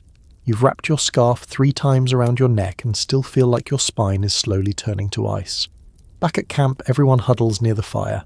Someone managed to find extra wood, probably stolen from the carpenter's shed, but no one's admitting anything. Etienne hands you a mug of something hot. You sip. It's bitter and vaguely medicinal, but it warms your insides. The steward walks by and announces, "Tomorrow we'll start building snow covers for the supply piles." Someone throws a spoon at him. You fall asleep that night fully clothed, boots still on, dreaming of places with walls that hold heat and roofs that don't leak snowmelt onto your face. So far, the castle has none of those things. It's the biggest piece of nonsense you've ever seen. A balcony. Not just any balcony either. A private viewing platform, ornate, wide, supported by buttresses that cost more than your entire wage ledger. And it's not for defence, not for sermons, not even for decoration. It's for hawk spotting. You find this out mid-morning when the scribe arrives with a new scroll, already creased and smudged with urgency. He hands it to the master mason like it's the 10 Commandments. The mason unrolls it, squints, and mutters, "You've got to be kidding me." You look over his shoulder. The sketch shows an overhanging platform protruding from the south tower wall, complete with decorative arches, stone balustrades, and a carved relief of a falcon catching a fish. Etienne, standing nearby with a block of frozen mortar in his hand, says exactly what you're thinking. "Who is this for?" "Lord Aldrich," the scribe says with his usual smug calm. "He would like a space to watch his birds return from the hunt." "Watch them from where?" Etienne asks. "From his private chambers, which are 2 floors above this." The mason takes a deep breath and asks the only sane question left. Why can't he use a window? The scribe doesn't blink. He says it lacks majesty. And just like that, you're building a balcony. The site for it is ridiculous. An exposed section of outer wall with no shelter from wind, angled directly into the afternoon sun, and currently occupied by a stack of timber and a bored-looking dog. You clear the space. The dog stays. You don't argue. The materials are expensive. Imported timber for the supports. Custom-carved stone panels for the balustrade. A local sculptor is brought in to do the falcon relief. He stares at the wall, shakes his head and mutters, "It's too flat." This bird needs movement. By midday he's carving a hawk that looks more like a deranged chicken. No one has the heart to correct him. The balcony frame is precarious from the start. It juts out from the tower wall, resting on thick corbels, angled brackets of stone you have to wedge into pre-cut slots. Except the slots aren't quite where they're supposed to be. So you chisel, you grind, you pray. The first corbel slips out of place before you can mortar it, lands on a plank, the plank breaks, the dog runs. Etienne catches the falling stone with one foot and somehow doesn't break his leg. "Grace," he says, bowing slightly. You ignore him. After hours of struggling, the corbels are finally in place. Now come the floor beams, huge timber pieces that have to be hauled up by pulley, swung into place, and wedged perfectly level across the brackets. It takes 8 men, a dozen ropes, and a near-death incident involving a barrel of nails, but eventually you get the beams set. Then comes the decking. It's beautiful wood, sanded smooth, smells like clean pine. You could cry looking at it, knowing this much effort is going into something that serves no purpose. The whole time you're installing it, Etienne keeps saying things like, "Imagine falling off this while bird watching." Do hawks appreciate Gothic design? If it collapses, does the hawk inherit the estate? The scribe checks in every hour, reporting back to Lord Aldrich. At one point he tells you to add more flourish. You ask what that means. He shrugs. Something swirly.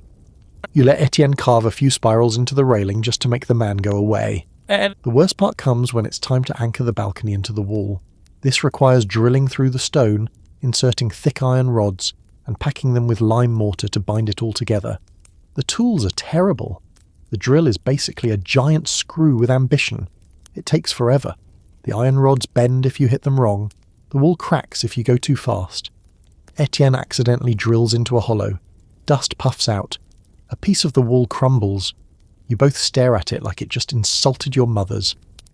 "We could just not finish this," he says, but you both know that's not an option. By day's end, the platform is up, the floor is down, and the railing, complete with swirling flourishes and one carved hawk chicken, is in place.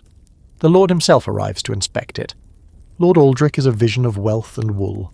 His cloak alone could house 3 families. He walks with the leisurely pace of a man who's never held anything heavier than a goblet, and inspects the balcony with a frown. "It's slightly more narrow than I pictured," the mason twitches. "We followed your specifications." Aldrich steps out onto the balcony. "Well, it will do. Where's the perch?" "Perch?" someone echoes. "For the hawk." "Of course." The perch is built out of a salvaged broom handle and a leftover bit of stone. The Lord claps once and says, "Excellent," then disappears inside. No one speaks for a full minute.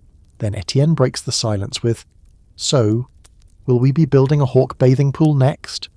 You laugh, but deep down, you know it's possible. That night you look at the balcony from across the yard. It juts out awkwardly from the wall, catching the moonlight like some unnecessary jewel glued to a boot. You helped build that. You're not proud exactly, but you're also not entirely ashamed. You feel it before anyone says it out loud. The tension, the weird buzz in the air, like something important is about to happen, but no one wants to be the one to say it, because once you do, it becomes real. Then the steward announces it with his usual theatrical flair. His Grace Lord Aldrich will be arriving early to inspect the castle. Early, as in 2 months early. As in the roof isn't finished, the kitchens are half burned, the chapel smells like boiled pitch, and the hawk balcony is currently occupied by a family of raccoons no one can explain. The site erupts into panic mode. Work crews are doubled, tasks are shuffled, people start pretending half-built things are totally finished. Yes, my lord, this wall is intentionally uneven. It's a new French design, asymmetrical intimidation. You're immediately assigned to the most dangerous job of all, making things look done when they aren't. It's less about construction now and more about illusion, you know, like a birthday party where you clean just the part of the house your guests will see. Except here, the guests bring swords, and the house might collapse if someone sneezes too hard. The keep's entrance still doesn't have a proper door, so someone finds 2 giant planks, hammers them into a vague rectangle, and props them up with hay bales behind them. Don't open it too far, the carpenter warns, or the whole thing falls out. The stairs up to the Lord's quarters? Not done. So Etienne and 2 others take old scaffolding boards, lay them like temporary steps, and paint the ends to look like stone. "It'll hold," he says, as he wobbles up it carrying a basin of paint. You all know it won't hold, but it might hold just long enough. Then there's the main hall. Half the floor is still dirt. Someone suggests covering it with rushes. Good idea, until the rushes catch fire from a dropped torch, so now it's blackened rushes, more rustic than regal. You're sent to help finish off the chapel, specifically the front door, which is currently a stack of firewood leaning at an angle. You, Rollo, and Mira throw together a door made from leftover timber and hinges that might have once belonged to a gatehouse. When someone asks if it locks, Etienne says, emotionally, yes. Meanwhile, the kitchen staff is in full chaos. Alda, the head cook, is yelling about how they can't serve pigeon stew 3 days in a row. Mira is attempting to trap actual pigeons with a net made from an old fishing line. Someone finds a half-thawed hare and suggests stuffing it with something impressive. "What do we have?" Alda demands. "Turnips." The hare is stuffed with turnips. The castle is full of unfinished corners, and you realise quickly that half of this place is being held together by prayer, pitch, and lies. You walk past one wall that looks fine, until you notice the wooden wedge jammed between 2 stones painted grey to blend in. You don't ask. The guards are polishing armour. The steward is rehearsing his bow. The glazier is still muttering about the window being installed upside down. You don't tell him that Etienne may have drawn the saints' heads on the wrong end. It's better this way. Then someone yells, "He's coming!" The gatehouse goes still. Everyone takes their spots. You find yourself beside Etienne, who is holding a torch that isn't lit and pretending he's part of the welcoming committee. Lord Aldrich arrives on horseback, flanked by knights and enough velvet to carpet the entire bailey. He stops in front of the gate, dismounts with theatrical slowness and surveys his fortress. "It is," he begins.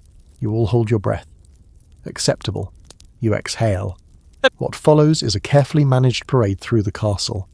The steward leads the way, talking quickly to distract from the parts that are clearly unfinished. This wall is part of our new wind-resistant layout, he says, walking past a collapsed scaffold. These doors are reinforced to prevent direct assault, he adds, gesturing to the fake entrance. This section is closed for seasonal maintenance, he says about the half-built roof. Aldrich nods approvingly. Then they get to the keep stairs. You will watch, breath caught in your throats as he places a foot on the fake steps. They hold, he ascends, they creak, and he pauses. Etienne whispers, "Now would be a good time for divine intervention." Aldrich reaches the top. You cheer, internally. Out loud, you keep it to polite nods. The tour continues. He views the hawk balcony, the raccoons have been relocated temporarily, compliments the unique stonework and says the chapel's draftiness feels spiritual. There's just one disaster left. As the Lord walks back toward the courtyard, he reaches for the main door. You know, the one built from 2 planks and a hay bale? He pulls it open. The hay shifts. The hinges scream. You close your eyes, and then, miraculously, he doesn't notice. He's distracted by a hawk flying overhead. He watches it, misty-eyed, then says, "My birds always know when I arrive." You do not laugh. You absolutely want to, but you do not. The inspection ends. The steward sighs in relief. The workers go back to pretending to work. Etienne drops the fake torch. It shatters. You walk to the outer wall, lean on the ramparts, and stare at the sky. The castle is a mess, but somehow you pulled it off. Sort of. You wake up with a hangover, not from ale, from relief. The inspection is over. Lord Aldrich has left, hawks and all, and the castle, against all odds, still stands. A little crooked in places, smelling faintly of wet lime and raccoon, but standing. You'd expect the work to slow down now, maybe even stop. Let the crew breathe, stretch their backs, sleep past dawn. But no, if anything, it intensifies. Because now that the Lord has seen the illusion, the master mason wants to make it real. So today you're finishing the final stonework around the gate arch. You haul the last blocks into place, hands raw, shoulder aching. The mortar's thicker today. Rollo added more sand to give it guts. You're not sure if that's a technical term or just another one of his experiments. Either way, it's working. As you smooth the edge of a capstone with your trowel, Etienne walks by, covered in plaster dust, eating what might be a potato, but might also be a rock. "So," he says, mouthful, "how does it feel?" You pause. "What?" "To be done, or close enough." You look around. The towers are up, lopsided in places, but proud. The curtain walls are connected. The hawk balcony survived. The latrines mostly drain. Even the chapel door opens without falling off now. You'd call it a miracle, but that feels too optimistic. Still, the castle is done. Kinda. The workers walk slower now, as if their bodies don't quite believe it's real. Bess finally took a day off, and is rumoured to be sleeping under a pile of cloaks in the supply shed. The squirrel, weirdly, has stopped stealing food, probably because Etienne made a shrine to it behind the lime kiln. You don't ask. The glazier adds a final pane to the chapel window, a small circle of blue at the very top shaped like a star. You see him nod and whisper something under his breath as the light catches it. Meanwhile, in the kitchen, Alda is prepping for a completion feast, which means the return of the infamous turnip hair combo, only now with rosemary, which apparently makes everything better. You help clear the final debris from the courtyard, splintered planks, mortar buckets, random tools that haven't been claimed in weeks. Mira finds Len's old hammer and lays it gently against the carpenter's bench. No one speaks. Everyone knows it's staying there. The master mason walks the perimeter around midday, nodding occasionally, frowning at nothing in particular. When he passes you, he pauses. "You did good," he says. You blink. That's the most he's said to you in months. He keeps walking. By late afternoon, the finishing crew is up in the watchtower, installing the last crenellations. Etienne is up there too, even though he's not technically part of the team. You hear him shout down, "Should I throw something from up here just to test gravity?" "Only if it's your dignity," someone shouts back. You carry the last bag of mortar to the tower base and watch the shadows stretch across the bailey. There's still mud. There's always mud. But it feels different now, like mud that has a purpose. The feast begins at sunset. Everyone gathers in the hall. Yes, the hall. The one with the patchy floor and the rustic torch lighting. There's food, music, laughter. Even the steward drinks, which is probably against protocol, but no one's stopping him. You sit between Mira and Etienne, sharing what may be the best stew of your life, though that could just be the hunger talking. Rollo stands and makes a speech that involves a joke about hawks, a barrel, and Lord Aldrich's cousin. No one understands it, but everyone laughs anyway. And then, as the stars rise, someone taps you on the shoulder and says, "They're asking for you." You follow them out to the tower. At the top, a crowd has gathered. Workers, masons, labourers, the priest, even the cook's dog. They part as you arrive, and there it is. The last stone, the very final block for the very final corner of the very final wall. It's small, unremarkable, but important. They hand it to you. You set it in place. There's a pause. Then Etienne shouts, "We built a bloody castle," and everyone cheers like they've just survived a war. And, well, you kind of have. You built a castle from the ground up, with bloodied fingers, frozen toes, missing eyebrows, and at least one confirmed squirrel crime ring. You hauled stone, mixed mortar, got screamed at by scribes, and watched architecture collapse both physically and emotionally. And you made it. Kind of, probably, hopefully. You climb down the tower slowly, every joint sore, every muscle buzzing. At the base, Etienne waits, leaning against a wall you both helped raise. "Looks good from down here," he says. You nod. "Do you think it'll last?" he asks. You glance up at the battlements, the hawk balcony, the chapel roof that still creaks in high wind. "Long enough," you say, and that's enough. So here you are.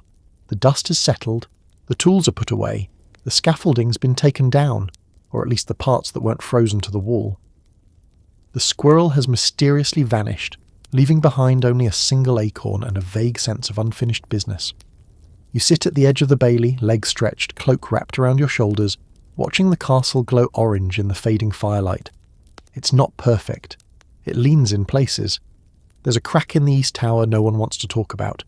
The ornamental gargoyle on the parapet looks suspiciously like Rollo's face. But it's yours! You helped make this. You remember the first block you hauled, heavier than regret and twice as unforgiving. You remember the broken mortar, the days lost to weather, the cursed tower, the squirrel tax, and the time Etienne tried to build a latrine seat with architectural flair and nearly drowned the bishop.